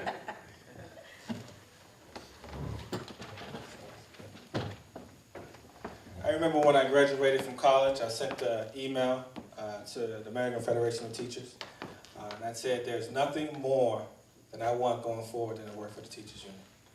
There's nothing I can see myself doing than fighting beside you. I saw what Michelle Reed did, and it angered me when I was in college. And so I sent an email to the American Federation of Teachers, and that was my first job out of college. And for the past 10 years now, I've been on the front lines with you. And then, if elected on the council, I'm going to continue to be on the front lines with you. These aren't just words. You know, we get up here, we answer questions. I've shown what I'm going to do through action for the past 10 years to support teachers, and I'm going to continue to do that, whether I'm elected or not. I'm still going to be on the front line with you. If elected, I'm going to extend access to high-quality care to all parents in the city, which will create thousands of public sector jobs. And I would love to see those child care workers unionized by the Washington Teachers Union, which will empower the union. Another thing I would love to see is any mayoral control here in Washington, D.C. I think that's really important, and in empowering the school board. Another quick thing, as well as transparency. You know, holding some of these charter schools accountable and stopping the closure of public schools. I think the bleeding is continuing, and I think you need a fighter. You need a fighter on the council. You know, you don't need someone who's going to run over to the charter schools and beg for money. You know, run over to the charter schools and beg for, you know, oh, well, you know, I said this in the debate, but please support me. No, I'm with you. And my words are going to turn into actions. And my actions are going to turn into results. Thank you. Hey, Laura, 1 minute. What's his name? Yeah.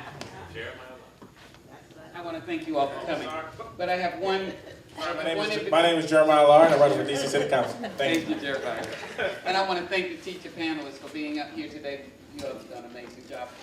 I want to make you aware of the Shared Vision Conference on April 21st at Gallaudet University. This is the 5th year the Washington Teachers Union hosted that conference. And the very first one, we always include a 90-minute legislative session for council members, state board of ed members, deputy mayor, and mayor. And we've kept track of the ones who show up and never showed up.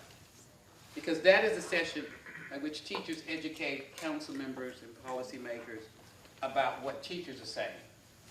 So we're hoping that you come, because I'm hearing comments on the stage this morning. It's interesting, because some of the council members who have attended that shared vision conference and listened to teachers' voices about extended time, learning, testing, teacher evaluation, we are checking to see if they've learned anything from the teachers, who are the experts. So I invite you to put that, save that date for your calendar. Make sure that you sign in outside on the candidates list so that we can extend an invitation. And thank you for coming. Thank you. Thank you very much. Thank you for the wonderful work that you're doing.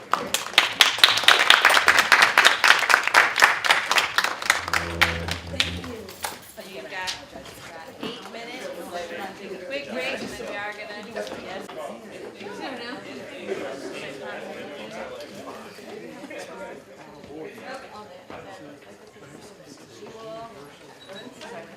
That's what I'm seeing.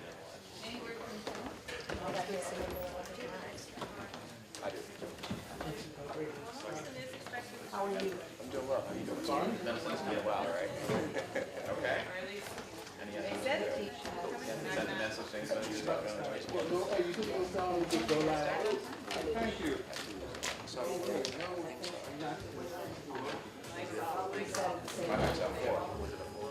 All right, if everyone could go ahead and take their seat, we are going to go ahead and get started. This is the panel for council chair.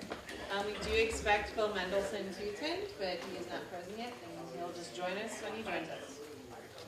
My name is Laura Peaks, and I'm the chair of our Committee on Political Education here at the WTU. And I'll be kind of both serving as one of the panelists for this race and also as our timekeeper. So, double duty. I will let you know when you have 30 seconds left. I will let you know when it is time. Please do respect the time. I'd rather not interrupt, but I will. It looks like you're not wrapping it up.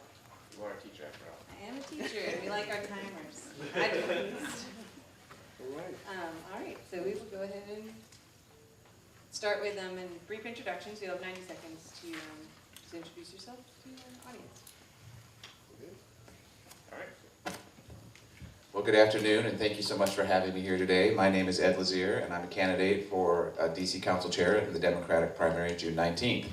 And my first activism, or my first inspiration for activism, actually occurred around schools. And it was in 1997 when my 3-year-old was about to start at Woodridge Elementary, and just months before that, General Becton closed my son's school. And it was a successful, full, special program, Montessori, and so I had to do like so many other parents and scramble and figure out where is my son going to go to school. And it really did spark a long career. I've been done everything in schools, from help run the PTA, Sally Foster, wrapping paper fundraiser, to being the chair of the local school advisory team at School Without Walls, where we had to fight against a really horrible proposal to split our students there, and we fought back and won. It also led me to get involved in focusing on policy in DC, and leading me to run the DC Fiscal Policy Institute, which for the past 20 years has been working to make DC a fairer and stronger place. I've been really proud to work with the teachers union and work with parents to fight for better schools, including this last year, where I served on a working group with OSSI, which called for the biggest increase in school funding in DC in 10 years, which parents then were able to rally around, and led to the mayor and the council to listen to the parents and listen to us and increase school funding to the largest amount in 10 years. And I'm really proud of that and many other accomplishments that I've had. Thank you very much. Testing, testing. My name is Calvin Gurley. I'd like to say good afternoon to everyone here. Glad you made it out. I am a product and graduate of Easton High School. We had the largest graduating class in my year. We have about 432, which is sad today because our graduating classes in our high schools are numbering around 50 or less than 100 in some high schools. And that's why we need new leadership. That's why we need new leadership to stop all the passing of our kids and the pushing our kids out of high school that can't even read and write. That has to stop. That means that the council has to come with more check and balances and oversight. And the first action I would do as chairman of this DC council is to have our council members vote to have the mayor removed from her control of the school system. I'm going to reinstitute the old school board system in which our board members were elected. And they will have policy and budget authority. They will control their wards and their schools and the school policies to improve our education for our students. Also, I will try my best to recreate the vocational schools we used to have. Bell, Martha Washington, Chamberlain. We need vocational schools in this city right now, especially for the young adults. Thank you very much. My name is Calvin Gurley. I'd like to talk to you some more.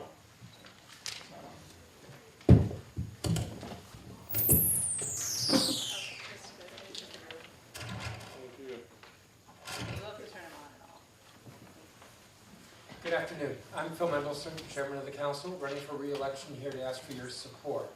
Most of you know me, but I'll say a few words about myself. First of all, I've been a friend of labor since I was elected. I have always supported collective bargaining, supported unions across the board, been a friend of the teachers' union. And I will continue to be a friend of labor when re-elected. The second thing, just because I want to remind you all of this, is the teacher's contract that was approved last August. And when it came to the council, you may recall that there were some issues with regard to funding and funding sources. I made sure that we got that CBA approved, we got it approved promptly, so that teachers were able to get the increases that were negotiated. In that regard, you may remember a year ago when the mayor sent down the budget, the uniform per pupil funding formula, that is the basic funding for schools, was like a 1% increase. And we were able, the Committee on Education increased it to like 1.5%, but with my work, I got it up to 3%. The teacher's contract is in addition to that, in terms of adjusting the formula, about 6% increase. Third, even though I do not chair the Education Committee, I have kept within the Committee of the Whole, under my jurisdiction, University of the District of Columbia, because I do care about education, and what we do with higher education is important. And I've also kept attendance, or more specifically, truancy issues, in the Committee of the Whole. So I look forward to your questions, and I welcome this debate. Thank you very much.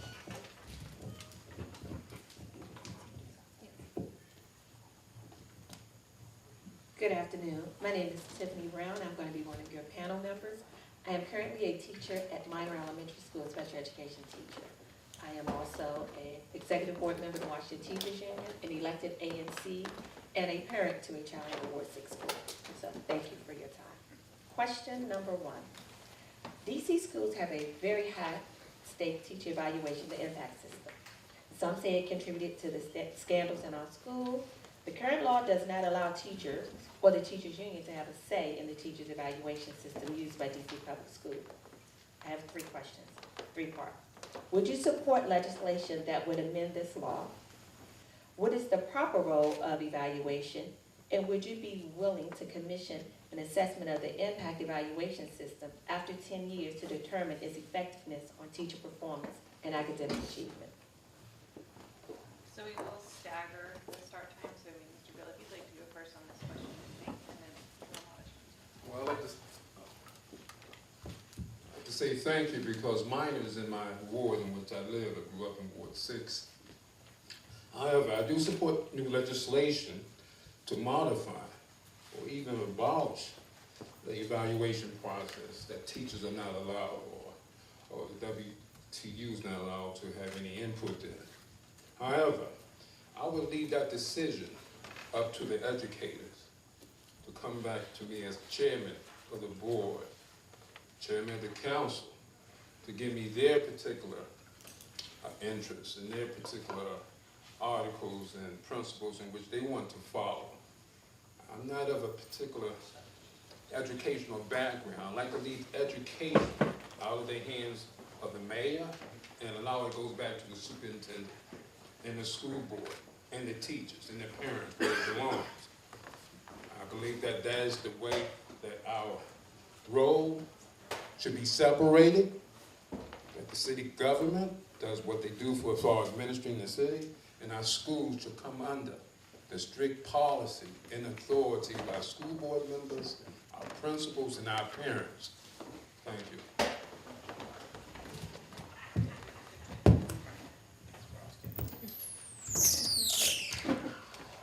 Thank you very much. So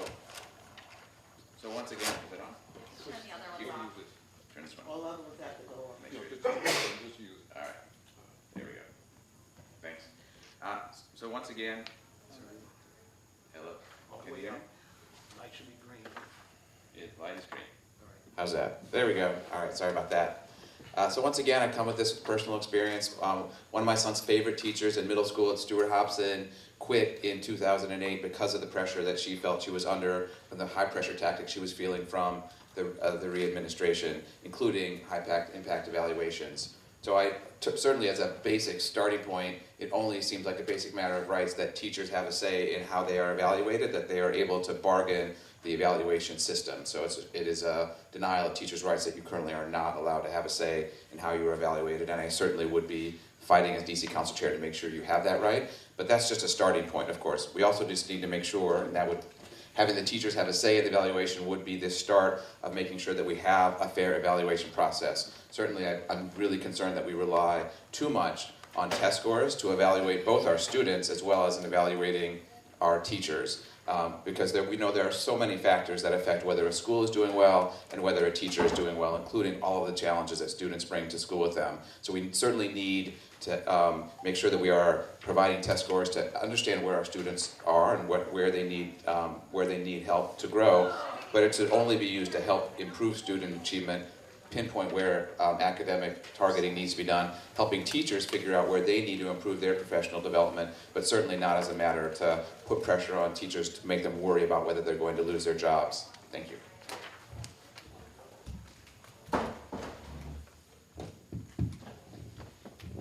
I'm not sure you're going to hear a whole lot of distinction here between us. I recognize that impact is a problem, that impact, because it puts such pressure on teachers, has contributed to the difficulties that we've been seeing in the most recent news reports. It puts unfair pressure on teachers, and it does so in part by not recognizing that teachers are being held accountable for educating kids who come to those teachers already disadvantaged. We've got to find a way of measuring progress with the kid as opposed to the way that impact is doing it now.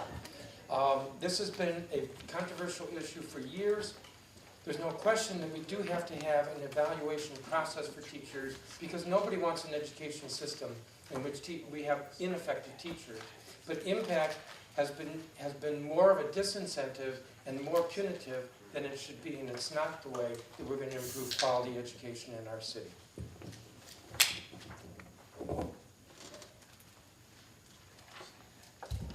Hi, good afternoon, everyone. Good afternoon.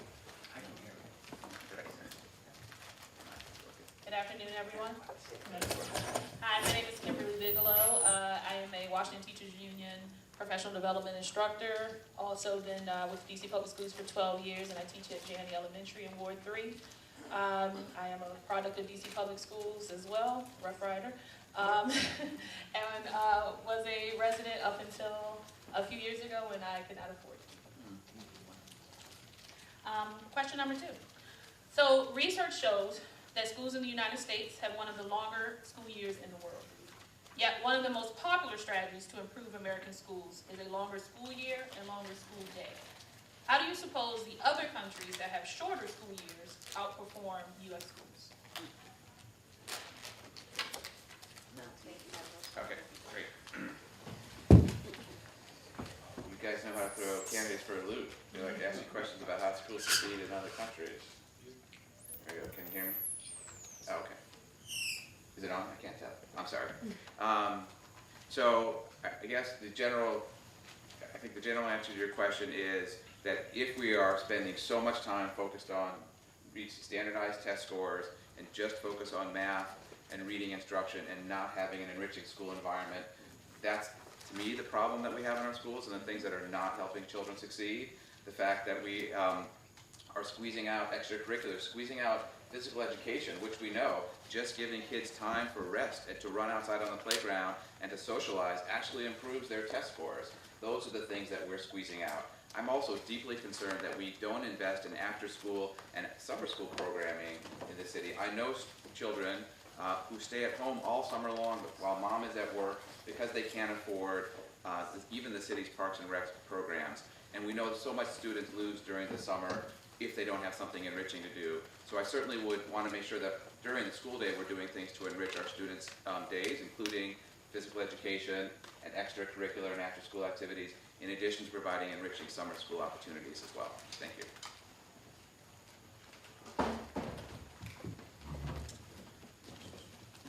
I don't believe it's fair to challenge DC versus other countries. I think you have to look at how DC is doing compared to other large cities in this country.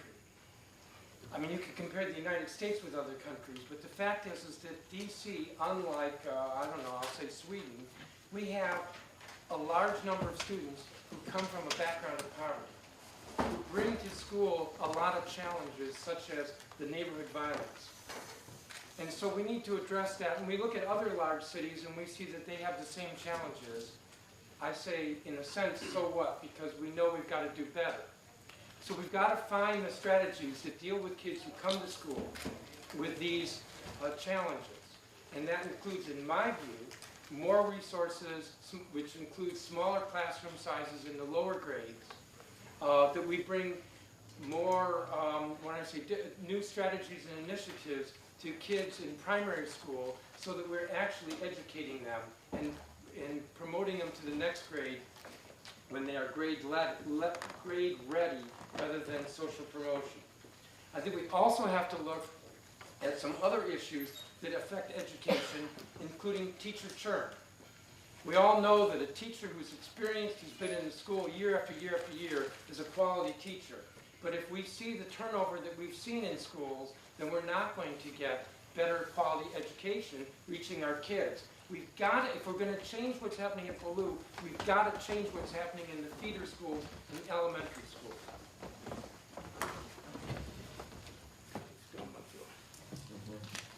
Ladies and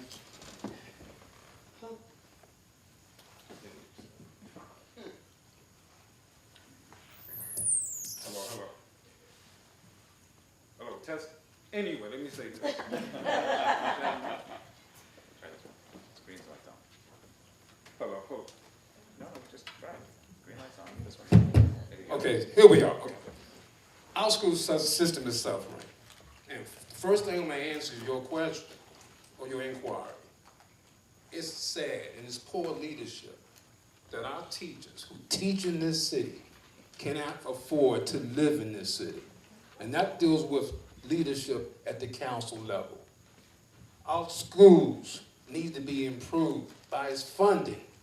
And the first thing I'm going to do is bring back that promise that the city council reneged on, because we need funding. And that promise was to the residents of DC that if they brought the DC lottery here, that in turn the council and the government would give a percentage of lottery sales, revenues to the schools. Just like Maryland and Virginia, it was reneged on. Our leadership at the council did nothing to regain those revenues. And that's the revenues that are going to fund new programs, bring black male teachers in schools where they belong, and stop our kids from commuting an hour and a half from Southeast over to where I live, Coolidge, and then an hour and a half back. And they don't have time to do their homework. They're sleepy in class because of that. Our area schools, everyone should be equal as far as funding and resources. Teachers should be able, and they should get a bonus for teaching at those high risk and those particular schools that need more attention, more funding. We need special ed teachers in most of our schools right now. And the free funding from the revenues, forgive me.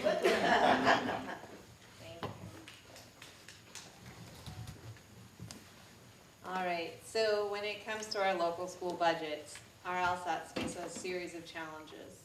One is that the budget forms change from year to year. 2, the timing often changes. And 3, we see that some principals receive a different local school budget to work on than the LSAT receives. This leads to a very great challenge in people in schools being able to actually collaborate with their schools on their local school budgets and then effectively advocate for them at the council. So as potential chair of the council in the future, how will you improve upon this process to ensure transparency and to ensure the inclusion of our communities and our teachers in the budget process?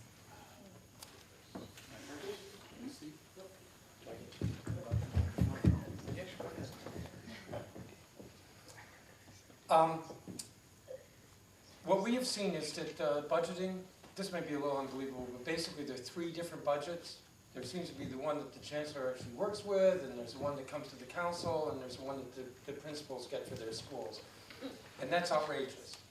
What I did this year was, when we set forth the requirements for the budget presentation, and we get the budget next week, was I required additional information per school in the budget presentation. Now we'll see if the executive honors that, but I think they will. But I think what you're going to see is there's better information this year than you've gotten in the past. And I'm not saying it's good enough, I'm just saying it's better. Because I absolutely recognize the premise of the question, which is that if we want to have the school engagement to the LSAT, a full engagement in the budgeting process and working with the school, what the school's resources are, then there's got to be information. People got to be fully informed, whether it's parents or teachers or the principal. And that's not been happening. It's gaming the system, and it's unfair, and it means that we don't have the accountability, and we also don't know the resources. So when the budget comes down, you're all going to look at your school, and you're going to see what you think is the budget, and you're going to come to the council, and you're going to say, Langdon didn't get enough money, or Eaton got too much. Well, nobody will say too much. They'll say not enough money. And but it's not necessarily the right conversation, because you don't have the right information. And I am working toward greater transparency. I think you will see a manifestation of that this week. I'm not saying it's good enough yet, but it'll be much better.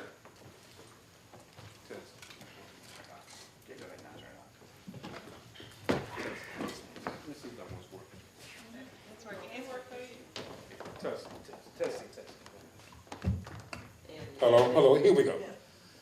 School budget would be based upon school-based budgeting. Parents, principals, and teachers will be involved at that level in which the budget will go forward. However, what we have right now, in addition to school budgeting, which affects public schools, is that charter school students who are expelled and then they are forwarded or pushed on to public schools, that funding does not follow that student to public schools. So there's a shortage now that principal at the public school has to deal with, because the student is coming to his school with no resources or the budget money that started at the charter schools. That will be changed. I will put in some type of accounting program or follow-up program. We'll follow those dollars where that kid is going. Number 2, the thing of budget. Our city council failed. The chairman set up a subcommittee for education. That's really bad. As chairman of the council, we will have a council of the whole where all the members in the city council are involved on the education in the committee. Having it at the sub level is not working right now. It's not giving you the interest and the accountability that you need. All the particular council members should give what they have to as far as the input to improve our schools. I'm sorry, I didn't get the warning. Okay, no problem. Well, I strongly believe that parents and teachers in every single school should have a say in how their school's budget is spent, because they know best what is right for the students in that school. And as I said, I've been an LSAT chair, so I know what it's like to get that budget in really confusing format with only a few days to look at it, pressure from the principal to sign it, and then to have the wishes of the LSAT even overruled by the principal just to do whatever the principal wanted to do in the first place. And clearly that is wrong. That makes the whole process pointless. We need to empower LSATs. We need to empower parents and teachers. So I would start with really clear guidance and training for every LSAT, which again we did not receive, on how the budget process works, what flexibility they have within the budget process to decide what their school has to have. You can't fire the principal, for example, but where they have flexibility over how the school funding is spent, and give them enough time to actually make those decisions. And once those decisions are made, to give them great weight, just as we give our ANCs great weight in city decisions, to give our LSATs great weight in how a school budget is passed. And if there's a different decision made by the administration with really clear justification, I also want to say, I also just want to fight to make sure LSATs get enough money in the first place, so that the choices they're making aren't about what to cut, but where to expand. And that's why I've been fighting for more funding for schools for a year. Chairman Mendelson talked about fighting for school funding this last year and its success, but it was only because the advocates in the city, including me, said we needed to increase funding, and we advocated for that, and then put pressure on the council, which they then fulfilled. Leave the mic on, please. Sorry. Just leave it on. Okay. Thank you. There you go. This next question is dealing with out-of-school time programs, the before care, after care, summer programs. The citywide budget has been cut by 63% since 2010. This means that families across DC, particularly the low-income families, have less access to high-quality out-of-school time programs. In October, in a study commissioned by the mayor's office, the DC Policy Center reported that we have more kids who want a seat in out-of-school time programs than who are enrolled, and that not enough of our kids can find a high-quality out-of-school time program. This is my question. Are you willing to support an investment of at least $25 million for out-of-school time programs in the 2019 budget to ensure that the DC students facing the largest barriers have a seat in a high-quality out-of-school program? I think Mr. Gurley. First. I was just, Yes. okay, that's fine. Yeah. Testing. Yes, I do support the out-of-school time program, but I don't know if 25 million is enough. So I have to do some research. I have the council as a whole. And then let me get clear about the council as a whole. Right now, David Grosso, he's the head subcommittee for the education committee for the council. He doesn't have an education background like Mary Che, since she's a professor. So we have to get rid of that subcommittee and bring the education affairs up to the council as a whole. Now, we are losing our kids at the 5th grade level because after early childhood, a lot of residents feel that our schools are not offering or not able to offer. So we have a lot of kids in early childhood who once they get up to the kindergarten level, as the principal told me at Payne Elementary, they don't see that child anymore. So we have to put more funding. We have to improve our schools. We're losing these parents to Montgomery County, Fairfax County schools because our schools cannot provide what our residents want as far as their child entering kindergarten in the 1st grade. This particular problem has to be addressed.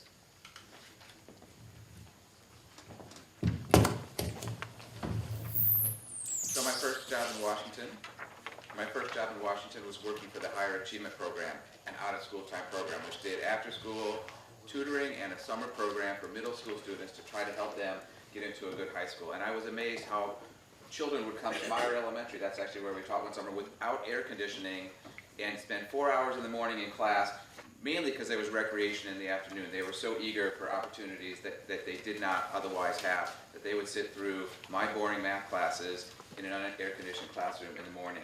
And I know it's tragic that the scandals with the Children Youth Investment Trust Fund led the city to throw the baby out with the bathwater. Not only did they get rid of the trust, they got rid of the funding. So that's why we have children who are spending their summers at home rather than doing something, rather than in a sports camp or a computer camp or something that would help them grow. So I'm totally committed to fully funding the ask that advocates have said this year, $25 million, to restore our out-of-school time funding so that every child in the city can have something exciting to do after school and something to do to keep them engaged and active in the summer. Because we know that so much of what the students gain during the school year from the benefit of their teachers is lost if they don't have something exciting to do in the summer. So we need to invest in students in the classroom, but we also need to make sure that we're investing adequately in them outside of the classroom as well.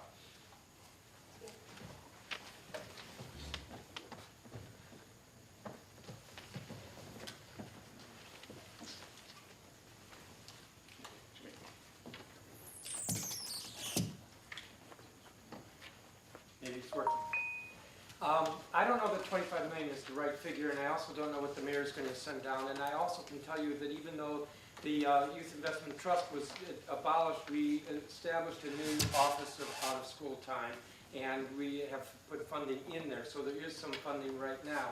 I also don't know how we're going to see the mayor funding other priorities that are related to childhood education, including whether there's enough money in the schools, but also whether there's enough money for early childhood, and also whether there's enough money for child care, talking about the even younger kids. So we need to look at all of those needs and do the right balancing before I can answer the question of exactly $25 million for this.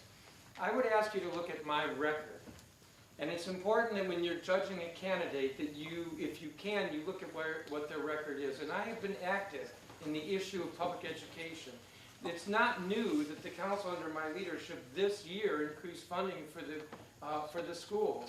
And it's not new this year under my leadership that we've increased funding for other services related to early childhood and out of school time and so forth. Year after year, what I have done as chairman of the council is looked at the mark of the education committee and found additional funding. And I will continue to do that because I recognize that public education is arguably the most critical core service that our government provides and will undoubtedly, indubitably affect the lives and the future of our residents.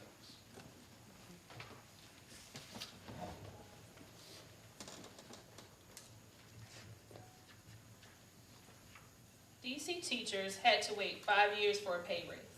Why?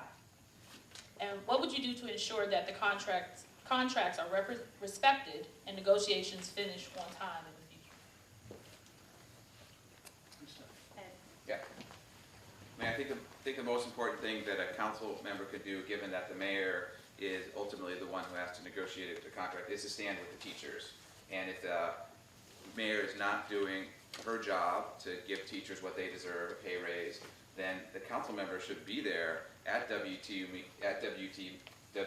meetings, at schools, at press conferences, standing side by side, arm in arm with teachers to say everybody deserves a pay raise. This is an increasingly expensive city, and we want our teachers to be able to afford to live in the city. We want them to stay as teachers in DC public schools, and they need a raise to do that. That it's in the interest of the city, not just in the interest of teachers, for them to get that pay raise. So I have been proud to partner with WTU to make sure that teachers' voices are heard and that teachers' salaries are adequate, and I would stand with teachers if contract negotiations with the mayor are not going where they should.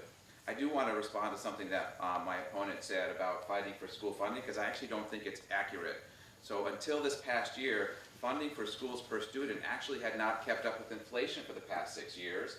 And it's my understanding, my memory, that for the most part, the council just adopted whatever budget mark the mayor gave. I do not believe that the council increased funding per student beyond what the mayor had asked for until this past year, when I and the working group from OSSI said school funding is inadequate, we need to jump it by 3.5%, which allowed teachers and parents to rally, which put the pressure on the council for them to finally act.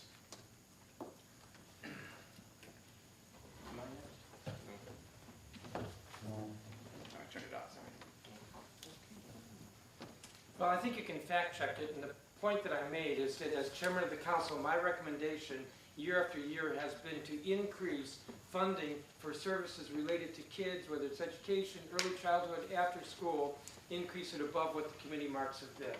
So fact check it. The question had to do with bargaining and timeliness of bargaining. I am a strong defender of the collective bargaining process. I think the mayor was too slow. I can't speak to what was going on with the teachers union. I think it went through a couple of presidents in that 5-year time.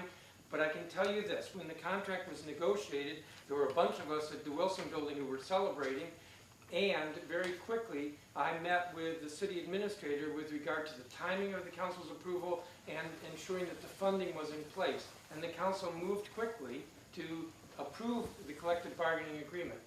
I do not think you want, and nobody said this, that the council should interfere with the collective bargaining process, because that can work both ways. But I do respect the process, and when the contract did come to us, we moved on it. We affirmatively approved it within 30 days. I think we affirmatively approved it within 2 weeks. And there were some issues around the funding, and we found the funding for that. But I would also add that when WTU wanted to talk to me, my door was open, and we had a meeting Liz, you came in and I was available to answer your questions. I can't remember if I had the CFO present in that meeting, but the point was that to the extent that WTU needed to know what was going on, I was available and gave whatever information was requested. That's part of the process. I agree it moved too slowly, but when it came to the council, we did move it quickly.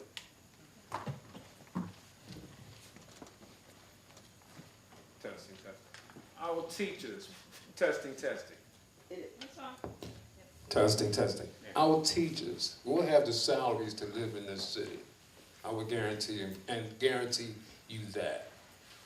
At the present time, I do support negotiated agreements.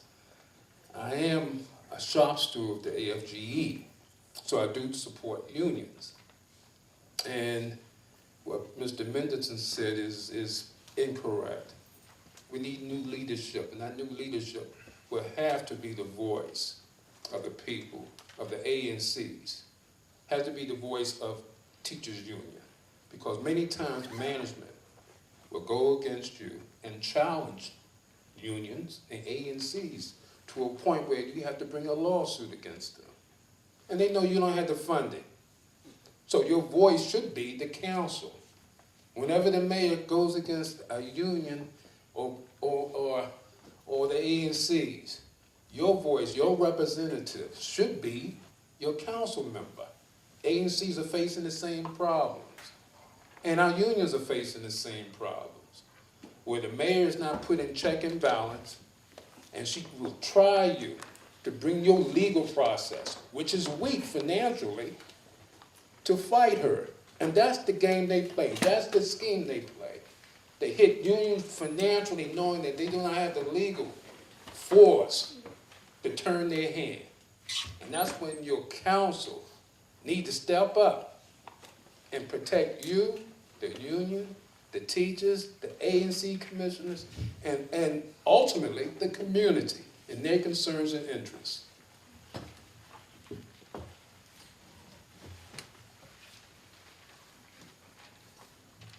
Sorry, trying to manage everything here. So our next question is probably my perennial favorite. So the school system was converted to mayoral control 10 years ago. And today we're still dealing with many of the problems that this legislation was purportedly going to solve. And we've also seen, due to the streamlining of the process, the lack of oversight that has led to cheating on test scores, inflated graduation rates, suspensions not being documented appropriately, unwarranted dismissals of our teachers, etc. Where do you stand on mayoral control? Would you support updating that law to either bring back the school board or some other measure to change how we're currently operating our school system? Thank you. Testing. I think actually. Okay.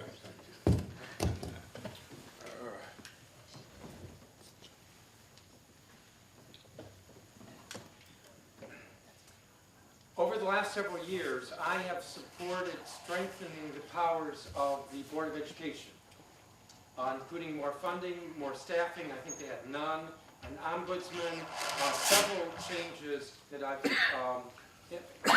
when I had oversight of education, I actually put into effect, or that I ensured were funding. So I've worked to strengthen that. Some of you may know that I was one of 2 votes against a mayoral takeover in 2007. And I was against the takeover because I felt that it would destabilize the system. I felt that we would lose accountability, and I felt then, and I continue to feel, that the arrangement of the organizational boxes on the org chart isn't what makes a difference. We've seen across the country, mayoral control sometimes works, an independent board of education sometimes works. So I would make the same argument today, that we should not be spending the time over whether we go back to an independent board of education and get rid of mayoral control, but rather focus on what we're doing about primary education and improving the outcomes of students in those early grades. I know that that can be unpopular. It was surely unpopular in 2007 when I voted against the mayoral takeover. But I believe that we really need to focus on strategies that we know will make a difference in the classroom, reaching those primary school kids. And I keep saying that and coming back to that, because when we had the hearing recently about PALU and the graduation rates, I made the point that we can talk about high school, but these kids don't get to high school and then suddenly they're not able to read or be at grade level. They got out of primary school and they weren't able to read at grade level. So we need to be focusing on primary school and making a difference there. And in my view, school governance isn't the way to do that. I'll just add this. I'm not saying the current structure is perfect, because it isn't. Between OSSI and the deputy mayor, or who the chancellor reports to, yes, it's confusing, and there is some room for change there. Ladies and gentlemen, let me tell you this. The chairman is lacking in his leadership, authority over the city, the school board, and other government agencies. That's check and balance. Should have been in place, because no newspaper or NPR need to tell us about the Baloo scandal. That should have been caught by our city council members. But they're sitting on their hands. It's the situation with the standardized test eraser scandal, in which teachers are going in the bathroom changing the erasers of the standardized tests. Okay, no one went to jail for that. But the Atlanta governor of Georgia did an investigation of his own. And as a result of that investigation on those standardized test erasures, some school officials went to what? Jail. Now we have another scandal, which is fraudulent. It's fraud to graduate kids under the regulations of a state that says that this kid has met all the requirements to be a high school graduate. That's fraud. And after the investigation that the council's not doing, and that the mayor is doing her own investigation, I bet you no one is fired and no one goes to jail either. That's why our council needs to step up. New leadership has to be there to make sure that everybody is accountable in this transparency and no one is treated indifferently than anyone else. Thank you very much. Well, I have 30 more. No, you were done. So we're 10 years into school reform, and we clearly are not making this progress that we would want. The achievement gap between high-income and low-income students is as wide as it's ever been, and between black and white students. And we certainly know that 10 years into school reform, we are less transparent as a school system than we were before in terms of the information that we get from the administration about what's happening in schools and what's working. We also know that mayoral control has led to pressure for things like raising our graduation rates to unrealistic levels, leading to falsification of information and the challenge that was only recently uncovered at Baloo. So I don't know what the right solution is in terms of governance, but given that the school reform we've had hasn't succeeded, I certainly am open to having a conversation as the council chair, a roundtable, a hearing, community conversations around what is the right way to govern our schools. Is mayoral control the right approach? Would a school board get us better results? And let the community weigh in. I think that's what we need to have. But in general, we need better oversight. And I don't think we've had oversight from this council. So I would do two things to improve oversight. Number one, I would create a research and oversight body in the DC Council that we don't have now. The council committees have staff, but we have no body within the council that's actually responsible for doing research on what works in other communities and the enhanced capacity to actually dig in when we're not getting the information from the mayor that we need. So I would create an oversight arm of the council to do that for us, and I would partner, as Chicago and other cities have done, with universities to do the kind of data analysis and oversight that we're not able to do on our own, enhance it with the partnership with the local universities. Thank you. Next question. Income and racial inequalities are growing in DC. Our students and their families are affected by these growing inequalities. Over 3,000 of our DCPS students come to school each day from homeless shelters, and research has shown time and time again that poverty has had a major impact on academic achievement. It's also contributed to the growing achievement gap in the district. What are your plans for addressing the growing income and racial inequalities in DC? Testing. The first thing we need to do is take care of these little problems that's been going on for years and years that our kids are bringing to school with them. Adult problems. That being where are we going to stay tonight? What are we having for dinner? And these kids should not keep carrying these problems to school because they have other things they need to do, and that's to learn. The first thing we have to do is do something about our housing problem. Public housing, affordable housing, that will solve some of the problems that our kids are facing right there. Employing DC residents, that's another problem we have. We need to take care of these little social ills that's affecting our kids in school. They shouldn't be coming to school with these adult problems and worrying about their parents and where they're going to stay at night. Once we take care of those social problems, half the situation will be over with. Then we can concentrate more on our kids as far as their needs educationally. Special ed teachers, social workers that come in and help our kids. Help our teachers with teachers' aides. Help our teachers with after-school tutorial programs that can be also help from community leaders or parents who would like to come in the evening to teach our kids or tutor our kids. Those are the things we need to do.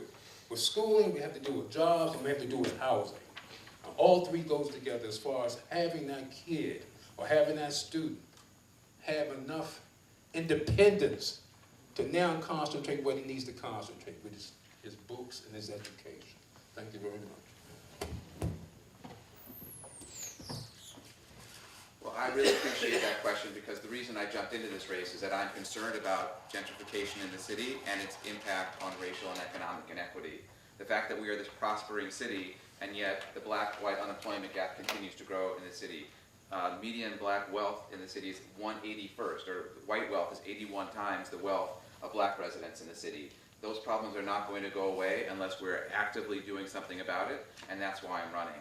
So I would start, I'm trying to make affordable housing a key element of my platform. So I would like to double what the city invests in affordable housing. We are doing a lot as a city, but it's still just 3% of our budget. I've been a champion to expand our affordable housing trust fund and other programs. I would, in my 4 years as council chair, work to double the city's funding. And I would implement and fully fund our plan to end homelessness. We know what is needed to end homelessness in the city. We simply are not moving, neither the mayor nor the council, to implement it. And providing that stability, making sure that every child has a home and every child has an affordable home, is critical to making sure that they are able to go to school ready to learn. If they're not stable at home, they're not going to come to school and able to focus on all the great things that the teachers are able to do for them. I also would make sure that everyone in the city has access to good jobs. I support legislation that requires employers to give their retail and restaurant workers their schedules 2 weeks in advance so that they can actually plan their lives, plan childcare, plan their second job, earn enough to support their families. I support making sure that tipped workers in the city make $15 an hour and not $3.33 so that everyone who is working in a restaurant has enough income to support their families as well. Thank you.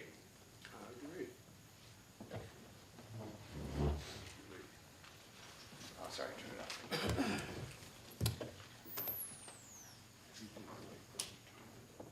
Well, I support the same things. Affordability is unquestionably a challenge in this city.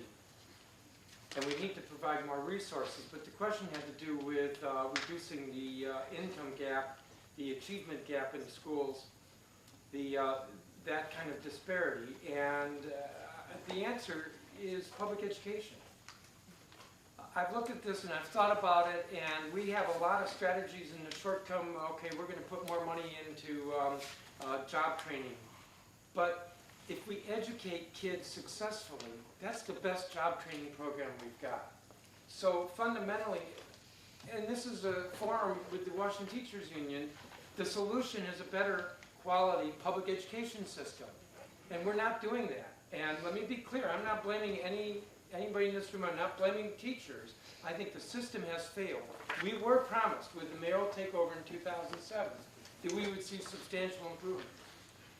I'm not of the belief that there have been no improvements. I think things are better. The fire doors work, and the schools are better, the facilities are better. We put a lot of money, billions of dollars, into public education, and we're not getting the better outcomes, and we need to get the better outcomes. So, to my way of thinking, if we want to deal with the achievement gap, and we want to deal with the job gap, the unemployment, that the first place to start is improving public education. so that when kids are in high school, they test on the park as career and college ready. That's career, getting a job, and college ready. My time is up, but there's much more to be said about this and the correlation between degrees and poverty. So time has kind of flown by, so we're actually at our closing statements. So we'll give you just 9 seconds again, for your final words to us.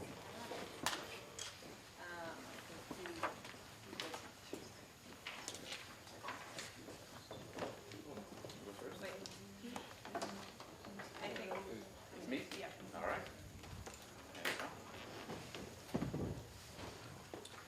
Well, thank you very much for having me today, and I certainly hope to get your support as a union, but also your vote on June 19th.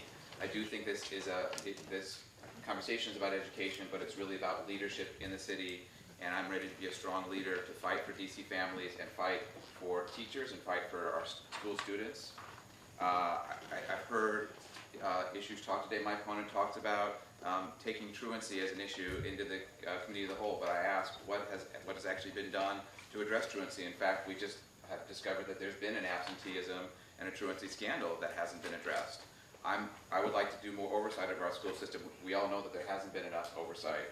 My opponent talked about fighting for school funding, but the school funding increase that happened this past year was the first substantial increase in 6 years, and it only happened because of advocacy from the outside, from me and advocates like me who did that. So I say that this debate and the election is about who will be a fighter for DC families, for DC students, for parents, and for teachers, who will be a leader to make a difference in these issues. I've already done that in my work as an advocate, and I want to do that work inside the council as your next chair. Thank you. Mr. Gilly. Oh, I'm sorry. So I'm going to say a little bit more in my time, which is maybe a mistake about the point I was making before.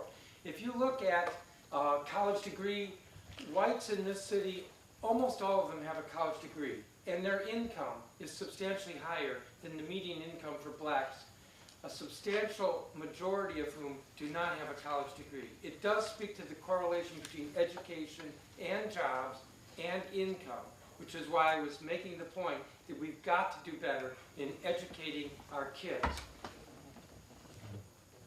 Some of you know this about me, some of you don't. I'm personally invested in our public education system. My daughter has been in DCPS since kindergarten. She will be graduating this year from high school. So I've seen the challenges firsthand, and I'm personally invested in quality education. If you listen closely, I don't think you'll hear a lot of disagreement on the fundamental issues. I believe that we've got to provide more resources for education. I believe we've got to improve the outcomes for our kids. I believe in more resources for early childhood and after school. But the difference in this race is about leadership, and that's not just where I am on a position, but whether I've shown leadership on it. And I have to say I disagree with my opponents who are saying exactly what they should be saying in a campaign. But you talk about increasing the student funding formula. This wasn't easy to do, and it happened with my leadership. It's under my leadership that we pulled education out of the committee of the whole, so it was a more singular focus. And I think, I'm continuing to look at whether we can do better with regard to council oversight. And you're saying my time is up. But I want to say it's not just issues, but it's leadership. It's being able to get things done, not just advocate, but actually do them, and I've done that. Thank you. Ladies and gentlemen, thank you for coming out. Really appreciate it, but I'm asking you to let me be the new leader, to give new leadership in DC here. Our leaders at the chairman level and the mayor level have yet to call a crisis of education in this city. It isn't a crisis. And during a crisis or declared crisis, the government gives what? Gives the aid and assistance and fund to that particular disaster or crisis. And no one have called a crisis in education. As soon as I become chairman, there would be an educational crisis in this city, which would be met with funding, more resources, and a better school system. Because we are very, very, very, very far behind Montgomery County and Fairfax County as far as our competitive role in our school system here. I'm gonna change the I'm gonna change the council. David Grosso will no longer by himself be in charge of education. It will be an education of the whole where all 12 members will be involved with the input. And in addition, Mary Shea, who is a professor at our university here. I'm asking you to make the change in new leadership here. Have the old leadership and have the continuing failures of our school, or let me bring new leadership here. Thank you very much. I'll see you on June 19, 2018.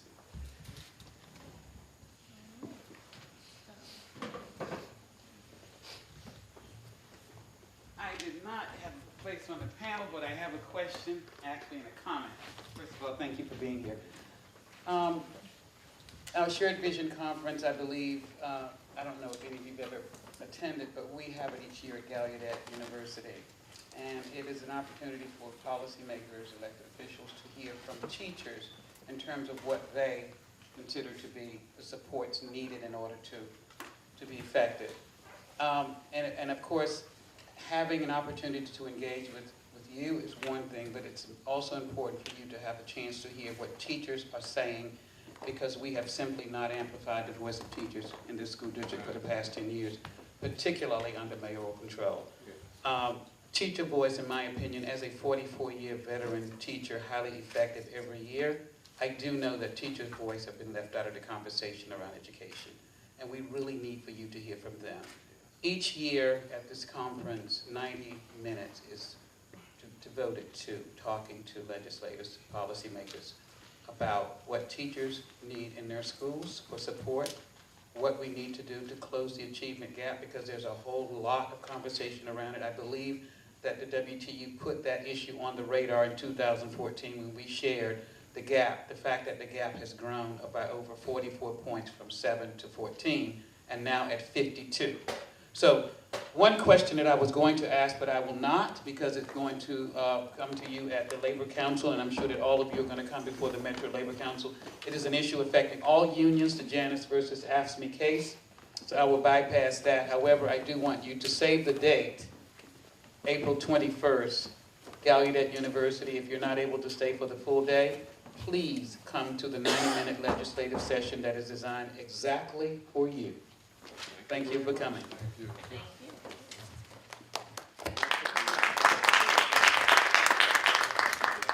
So today, the process is pretty straightforward. You'll have 90 seconds to introduce yourselves. We'll have kind of a staggered start, so one person starts one question, then it'll be one person over, starts the next one, cycling through the next form. Every candidate will have a chance to answer all the questions asked by our panel. We do solicit questions from the audience on note cards, and those may get passed up to the panel if you have any. The panel will ask. And you'll have 90 seconds to close at 15. So to that end, last thing, sorry. I will have a little sign, we have 30 seconds left. I'll try to be on my P's and Q's and getting that up in time. And then time, start reading it. If we're having a problem with not respecting the time. And I'll try not to cut you off, but if we're going a little too long, then I would ask that you save it for the next response. All right, so why don't we start with Mr. Butler just for the 90-second introduction, and then we'll go on tomorrow. Good afternoon, everyone. Thank you for coming. I'm James Butler, and I'm running for DC Mayor. Folks, this is what democracy looks like. Democracy looks like a choice. The local media will tell you that there are no other choices for mayor besides the current mayor, but I'm here to let you know there are many choices. And when you hear that in any of the local media, you should understand they're simply saying there are no career politicians running besides the mayor. With these choices in democracy, I do think some things are quite noteworthy. That we are the first campaign to announce. We announced late summer. I'm the only one besides the current mayor that's an elected official and have held elected office. I hold, including the current mayor, the highest level of education. I have a Juris Doctorate degree from one of the top law schools in the United States. In addition to that, Second to the mayor, we've raised the highest amount of money. Now, this is a distinction I should make, because we've raised thousands, but most of that have come from grassroots support. That is $10 here, $20 here, but I'm here to tell you today, those votes matter, just as the mayor, when she had 647 people donate $2,000 apiece, the highest amount you can donate, primarily from big business, primarily from developers. So you need to ask yourself today, what kind of mayor do you want running this city? A mayor that's going to put people first, or big business and developers first? Also, I just want to note my time has expired. If I fail in this endeavor, I have brought my son with me here today. Butler for mayor! I'm going to just ask, and I'm going to say it now, and I don't want to have to repeat it, that we are not cheering at the end of each statement. We're not catcalling from the audience. Please do respect that. This is a forum. It's the Washington Teachers Union's forum, and while we're allowing you in here to respect that you're here, please do respect our process. It was a good afternoon to everyone, and thank you for allowing me to come and speak with you and discuss some of my ideas that I have for improving the current state of affairs of our DC public schools. I am Michael Christian Woods, and I also am running for mayor of DC. And one of the big things I'm an advocate for is more accountability within our government and our school administrations, and also focusing more on student engagement rather than student attendance, as Mayor Bowser has been promoting, and pushing for more empowerment within our teachers and giving them the access to resources and ability to tend to each and every individual's needs and all their children's and their students' needs. And I would like to thank you all again for allowing me to come and speak to you and discuss some of the ideas that I have. Thank you very much, and good afternoon, everyone. I am not on this panel running for mayor, want that very clear, but I'm Anita Bonds, and I am currently at-large member of the council, and you have allowed me the opportunity to present myself to you. I missed the earlier session for the at-large candidates. Thank you very much for that. I am here because I care about the District of Columbia schools. I'm a product of DC Public Schools, my children and my grandchildren. And so I have some very strong thoughts about our schools and how they can improve. I currently serve as a member of the Education Committee. So I want to talk to you a little bit about some of the things that we think we're doing right, as well as I'm going to take the licks for those things that we haven't been doing right, obviously, or things that we haven't caught. And so I look forward to having a very strong, robust dialogue with you today. And thank you very much for the opportunity. I think for the remainder of the panel until closing, if we can just at this point stay at the table, that will save us some time so we can get some more questions. But we appreciate it for the introduction. Panel, take it away. First, I want to say thank you for coming this afternoon and allowing us to ask you some questions. My name is Derek Simmons. I'm a Ward 8 resident and also a math teacher at Easton Senior High School. So over the past couple of months, we've had a lot of scandals come out, from attendance to grade changes, and a lot of those things have, one of the main catalysts of these things has been impact, our high stakes teacher evaluation system.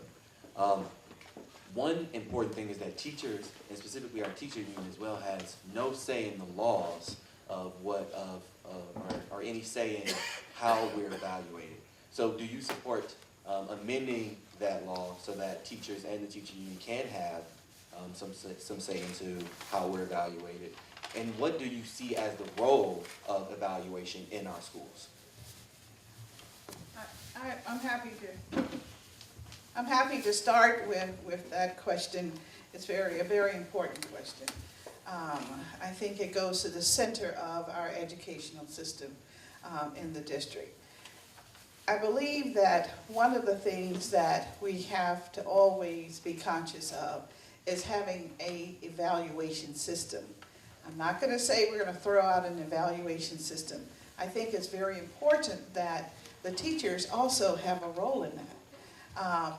And so I would be very much for a process where teachers have a role in the evaluation process. and a role, let's say, from step 1 to step 10. I'm not suggesting that you come on board and you give your comments step 1 and then somehow it gets diluted. I want to make sure that our teachers continue to have a role in the evaluation process.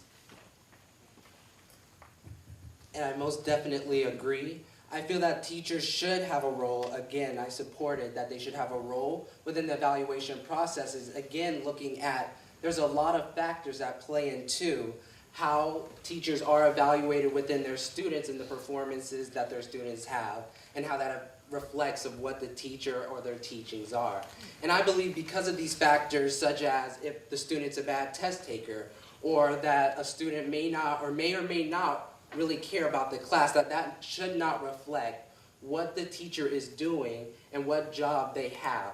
And that's one of the main things I'm doing, is trying to push for more say for the teachers, especially within that I'm wanting to create an independent school district. So an ISD that is run by the State Board of Education as its independent district, not underneath the mayor, because I believe the mayor does not need control over the school system, and that's kind of a conflict of interest. But one of the main things I'm trying to push is really for more teacher empowerment within these issues, especially because you all are the experts of what's going on in these issues that are going on within our schools.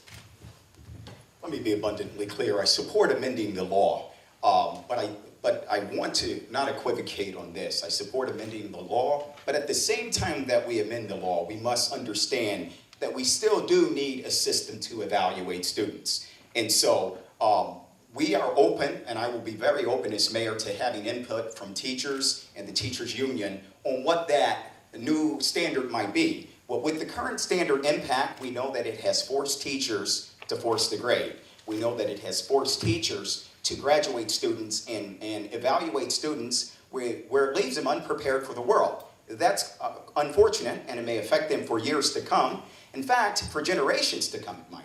And so I am very open to creating a dialogue between teachers, the Washington's Teachers Union, but also when we say people first with regards to our campaign, I think the general public input needs to be in this as well. That's parents of the students. So I don't want to make this exclusive to teachers and the Teachers Union, but I also think including the parents is vitally important, and as mayor, I will do that.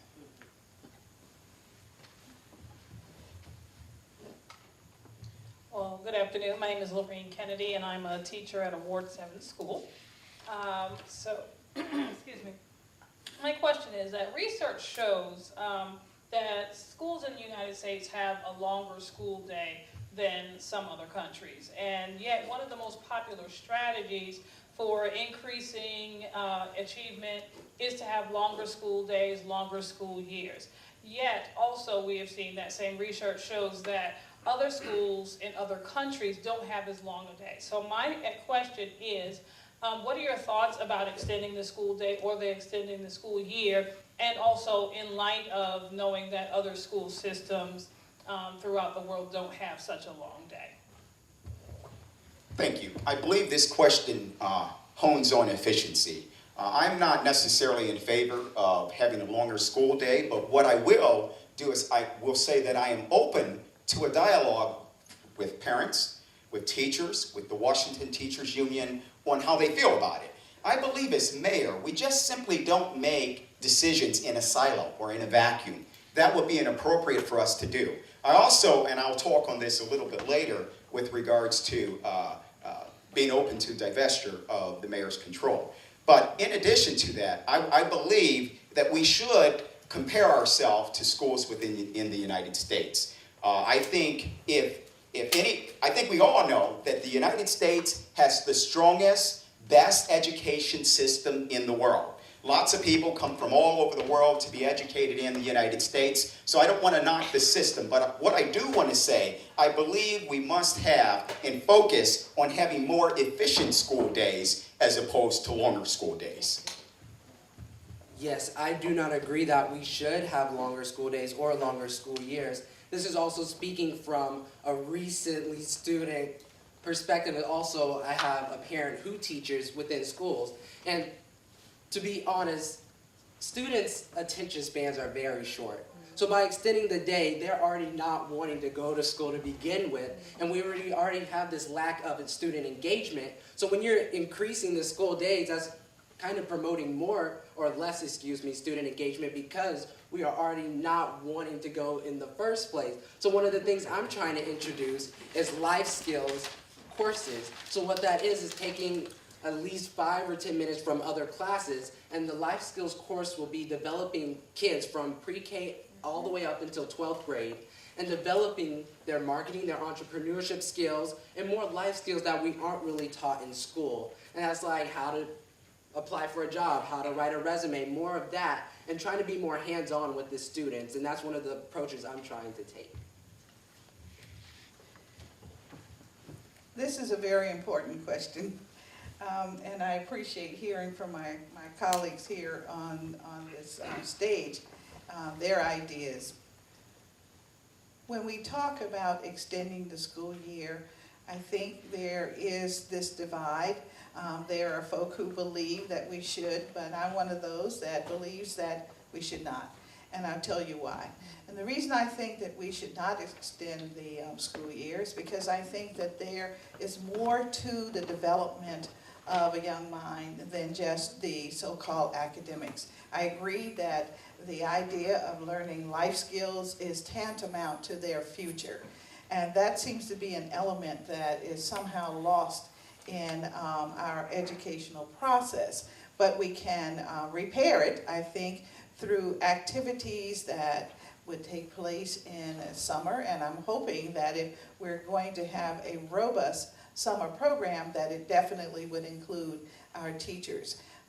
So I want to talk a little bit about that later, but I see that my time is up now. Thank you.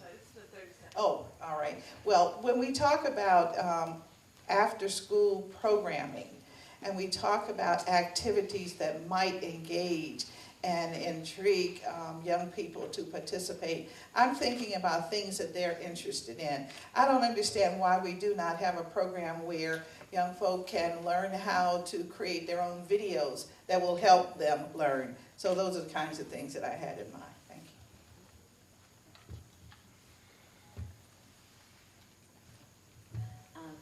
you. Good afternoon. I am Kimberly Jakowski, and I am a teacher at King Elementary School. The school district's budget has always been a bit of a mystery. Will you demand transparency and require the school district to simplify the way it communicates its budgetary priorities? Yes, definitely. I agree, yes, also, that we do need a more transparent budget, and I also want to promote more transparency by holding more public forums where the community and parents can come and discuss and look into the budget also to see where their money is going to and making sure it's accountable and the people who are receiving these funds are held accountable, and that the parents will know where this money is going to and that it will be going towards their students. Yes, I do support more transparency. In fact, I understand that the mayor showed up early to have her portion of the debate separately. Also, I understand recently, and I'm sure most of you are aware of it, the mayor refused to testify under oath. Remember, in 2014, she campaigned on a platform of transparency. She won over Vincent Gray because she campaigned that she would be more transparent in everything that she did. But now what we have are all these micro scandals that have come up here and there, and people are saying, well, there are no big scandals. What are you waiting for, the big scandal? Are you waiting for a big scandal? Or do we need to make a change in the mayor's office? Thank you.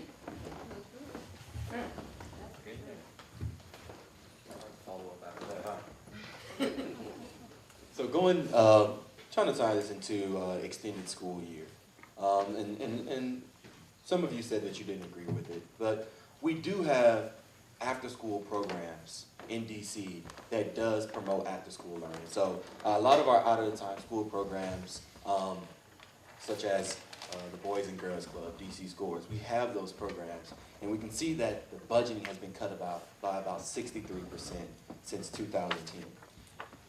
that affects low-income families more than anybody because they can't afford to put their kids in programs that cost.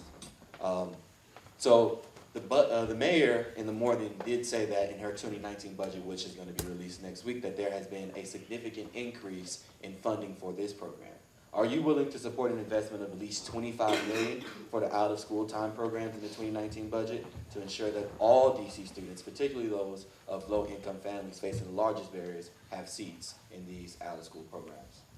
Thank you for that question, and let me say without equivocation, I am willing to support that. Now, what I'm also willing to consider, whether $25 million will be enough. We know that students that fall in the, with families with income in the bottom quarter and they need tutoring, we know how much tutoring costs. It can range from $25 an hour to easily up to $300 an hour.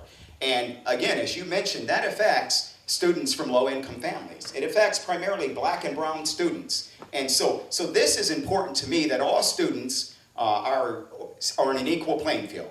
And if they are not, then we aren't doing our jobs as public officials. So $25 million may not be enough. I am open to a dialogue which talks about more than that so that we can ensure that students who really need the help most are given that help. They can learn, continue to learn, and have an opportunity to do life skills so that they can have an opportunity for a job. It takes longer than Yes, one of the main things I want to do to improve these conditions is really work with the community. I am partnering with some organizations I've reached out to, especially an organization led by GW called the Resilience Community, Building Community Resilience. And what that is dealing with this community and personal issues that are affecting children's development before they even attend school, and trying to, well, raise resilience as the name denotes, within these kids, and trying to work through these things that have been prevalent within their communities, lower income communities, like gun violence and divorce rates and incarceration that has affected the family structure, and really just working through that and trying to together, as I say, it's a group effort, together trying to work together to find solutions to that, and again, not take away from the students because of their circumstances or conditions at home. I think the achievement gap can be narrowed when it comes to stability. I think if there's stability at home, the students will perform better. And part of that starts with this city not talking and having a dialogue any longer about affordable housing. But for the bottom quarter of earners, the only real path forward is income-based housing. Housing that's exclusively based on your income and strict rent controls. There are a number of cities that have seen gentrification, including that city up north, New York City. And these cities, when they've seen instability, what they've done is they've tightened their rent control measures. And DC needs to understand that nothing stops for-profit developers from saying next year a one-bedroom apartment is going to be $4,000 a month. And certainly, when your hand is in the pocket of big developers, you're not going to hold them accountable. Folks, this is problematic. And it's going to stay problematic as long as we have people that are close, beholden to developers, and not focused on the people. We've got also 50% of the students that live east of the river, as I understand, that many of these students are commuting west of the river to go to school. They're late, they're tardy, and we really need to see and look into getting additional schools where these students are not schlepping across the river and being late or just becoming disenchanted with showing up to school at all. So, excuse me, there's been a lot of scandal about DC public schools lately. We kind of all know that. And one could even say that some of the scandal can be a result of mayoral control and or DC council oversight of the system, since we're under mayoral control. So sort of two questions. How do you propose to turn our schools around, but also support the people who work in them? And then, I guess, stepping back a little bit, what are your ideas about what really needs to be changed with the system, and what steps would you take as mayor or council member? As mayor, as I've stated earlier, I will highly consider divestiture. And that divestiture, that would be to an independent school board. I believe that we've had the system for 10 years. We have seen that it has not worked. We have seen that it has been fraught with corruption, and I believe an independent school board may be best suited to handle the problems that we've experienced in the, that we've just learned about. We've been experiencing them, unfortunately, for the last 10 years, but we're just learning about them through an independent source, the Washington Post and some other media. We shouldn't be relegated to getting our news and information about our school systems from the media. We need to increase our oversight, and I believe, as mayor, we will call for an independent board to have overview of the school system in addition to an independent school board to make sure that there's thorough transparency. I believe these scandals only can happen where there is a lack of oversight. So oversight, oversight, oversight is the way to do this. Yes, I agree that we do need an independent school board, an independent school district that is not under mayoral control, because there is an issue of checks and accountability within that when you're over the school systems. And again, what I want to push is more accountability by opening it more to the public, getting more community involvement and more residents and parents in their say-so within this, and making sure that they know what is happening within their schools, what is happening with the funds to their schools, and how it's going to best have the best interests of their children. Well, as I said earlier, I'm not yet at a point where I'm going to call for an independent Board of Education to run our schools. But I am at the point where I recognize that we have not done what needs to be done in order to identify some of the issues that have cropped up lately. And I don't know that I can attribute that to our system being run by the mayor. I don't think that that would be fair at this point. I think what needs to happen is we need to have a complete overhaul of our systems, and that is taking a very close look at our education dollars, how they're spent, and why we're spending them and why we're not spending them in some particular arenas. One of the issues that has been dear to my heart is how do we help our, what I call, underachievers learn? And that gets to, I think, the root of some of the issues we have in our system. Yes, I can call for and ask that we put retirees in the classroom to help the teachers, et cetera, et cetera. But I think we really need, as a community, to take, this is an opportunity for us to have a summit on our educational system and to look not just at our public system, but also to look at our charter schools and how they also function. You and I know we give equal amount of money to charters as well as to the public schools. And so therefore I think we need to sort of follow our dollar and take a real close look at how we're spending our dollars.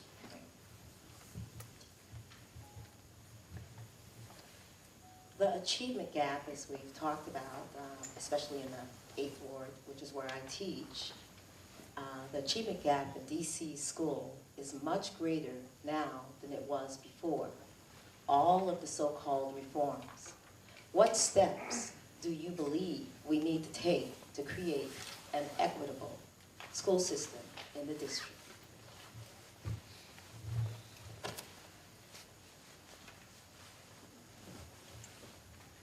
Well, an equitable school system means that, for me, it means that we are spending as the needs are addressed.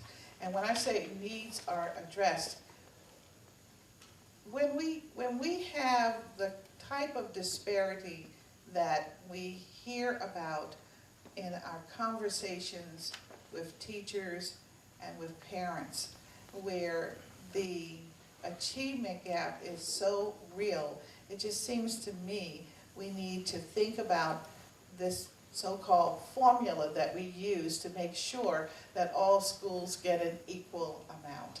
I think that we need to prioritize our dollars towards those individual schools where we are struggling.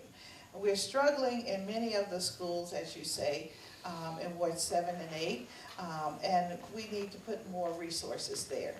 And the resources need to be dollars, but they also need to be instructional enrichment as well. Yes, I believe that it's not only funding that is important, but that making sure each school has teaching equally staffed and that they have enough teachers and appointed officers within the school board that they can effectively solve these issues. Because one of the main things I see with it is that in order to create equality, we have to fund each of these schools accordingly. And one of the things I want to do is implement a life skills course, and what that is from pre-K to 12th grade. From pre-K, we would take a restorative approach to where we would deal with these issues of stability within kids' lives, balance, and tending to the needs of each individual child by allowing the student and the teacher to form more and better relationships. Because I want to have circle sessions, is what I call them, where we have kids and hands-on approach where schools and students and teachers can work together in order to effectively work with these students and get them and start them from a young age and develop them in order to make sure that all of our students are prepared for the future and are prepared to be young adults. The schools that are suffering most needs the most money. I mean, when we are allocating our budget, this isn't complex math. The schools where the students are underachieving, they need more money. And as mayor, we're committed to doing that. In addition to that, obviously, the students that are underachieving need more help. DC used to have the free tutoring, and we're going to bring it back. We believe that the students in the bottom quarter of earning families or income families need the help the most. If you've got a family making an aggregate income of $300,000 a year, of course you're going to be able to get your child tutoring if he or she needs it. So if we're trying to close the achievement gap, we must go back to basics. If the school is underperforming, give it more money. If students and parents are not able to afford the tutoring, we have to bring it back. In addition to that, we plan to bring a vocational program for parents that's after school hours, and it will be free, so that parents from the 9th to the 12th grade can understand what the PSAT is, the ACT is, what FAFSA is, and how to get their kids into college. A lot of these students east of the river are first generation or will be first generation college students. In order to better prepare them, we must make sure that they are stable with the parenting. And if they're stable with the parenting understanding of what they need to get into college or vocational program, they will perform well. We have time for one more question, and then for everyone to have a closing statement. So as I said earlier, the mayor will release her 2019 budget next week. So I have a simple question for you. What are your top three priorities for the budget? Top three priorities is housing, public safety, homelessness, and housing and homelessness can go together, and education. Yes, I was going to say housing is my top priority, education, and then food deserts, and going through that and food insecurity. Well, naturally, housing is my number one, and I guess I would certainly add education. And I also want to give a lot of attention to the growth and development of our young people, because what we are building today is really a society for them. And that touches education again and again, and it also touches housing. So, thank you for coming. You have 90 seconds each then for your closing remarks to our panel and our group. If you want to stand, you can stand. You're welcome to do it.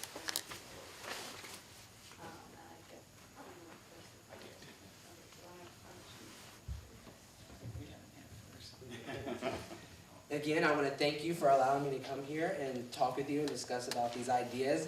As I said, it's a learning experience for all of us, and learning more about the education and what we can do to more effectively work together and find solutions to these problems within our education system and public school systems, and just working all together and promoting more community and student engagement within our schools.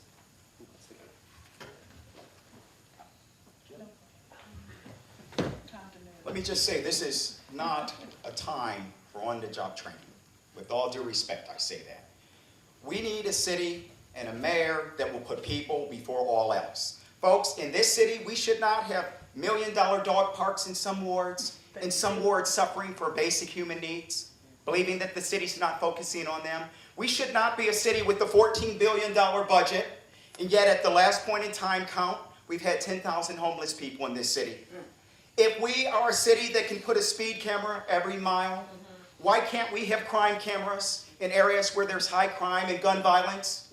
If we're a city that's giving out parking tickets and the millions of dollars, why can't we charge these same people to report the potholes on the very streets that they walk? It is a time that we have a mayor that will focus on putting people before profit and big development in this city. I tell you, if your hand is in the pocket of big developers, so is your heart, and your heart is not with the people. I can tell you, I've done a lot in this city, starting with a lot of philanthropic work, volunteer work. I've taken my time as a commissioner. I've done a lot of things in the realm of public safety. I know I can take a microcosm of that, what I've done as an elected commissioner, roll it out into the entire city and make this city better. You need to ask yourself right now, can this city sustain 4 more years of the same? Can you afford to live here? Do you feel safe in this city? And will your current administration put people first? Thank you all. Thank you, and thank you again for having me and letting me present, off the cycle. I'm not running for mayor, but I am running for re-election to an at-large seat on the council. I could tell you my heart is pure, I love the city and all of that, but you know that. That's why we all run, because we care so very much about the community that we aim to serve in. I must say, I'm very proud of this young man. I'm proud of him because he is the example of where we have to be as a community. And I continue to say that we're a community. The District of Columbia is a very small jurisdiction, 69 square miles, so we like to think. But we are 700,000 and growing people. And so this is very important that more of our people that we raise and that we train and go through our educational system can articulate and have ideas, can think and pull ideas together and create a world that we all want to continue to live in. And so I applaud you, and you may be 59 and I don't know that, but I think you're a youngster, and I appreciate identifying with you. Our goals in the city are to continue to grow, to continue to make this one of the best communities in America. And that can only happen if we work together. Yes, there have been a number of hiccups, and yes, there have been a number of exciting things that we've done. I'm asking you to re-elect me to continue working on my very favorite subject matter, and that is housing.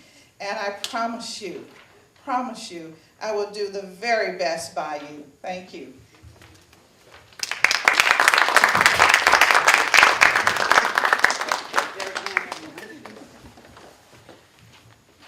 And I want to thank you all for joining us today. Thank our teachers for moderating and asking the questions, and our COPE committee for pulling this event together. I want to remind you to put on your calendars 2 dates. One is April 21st, Gallaudet University, Kellogg Conference Center. That is the Washington Teachers Union Shared Vision Conference. I don't think that, well, I do know that Councilmember Bond had a representative at 2 of our Shared Vision conferences since 2014. At this conference, you will have an opportunity to hear from teachers regarding the supports they need, regarding the achievement gap, school budgets, issues that have been ignored, as far as I'm concerned, as a teacher, 44 years, by policymakers in this city. The voice of teachers has been left out of the equation, out of the dialogue around education, school reform over the past decade under mayoral control. We are reclaiming that voice. it is important for policymakers such as yourselves and those of you who are vying to become, to hear from those who work closest to students in the classroom every day. You're not educators, you're politicians. I need you to hear the educators, because they are the experts on education, not you.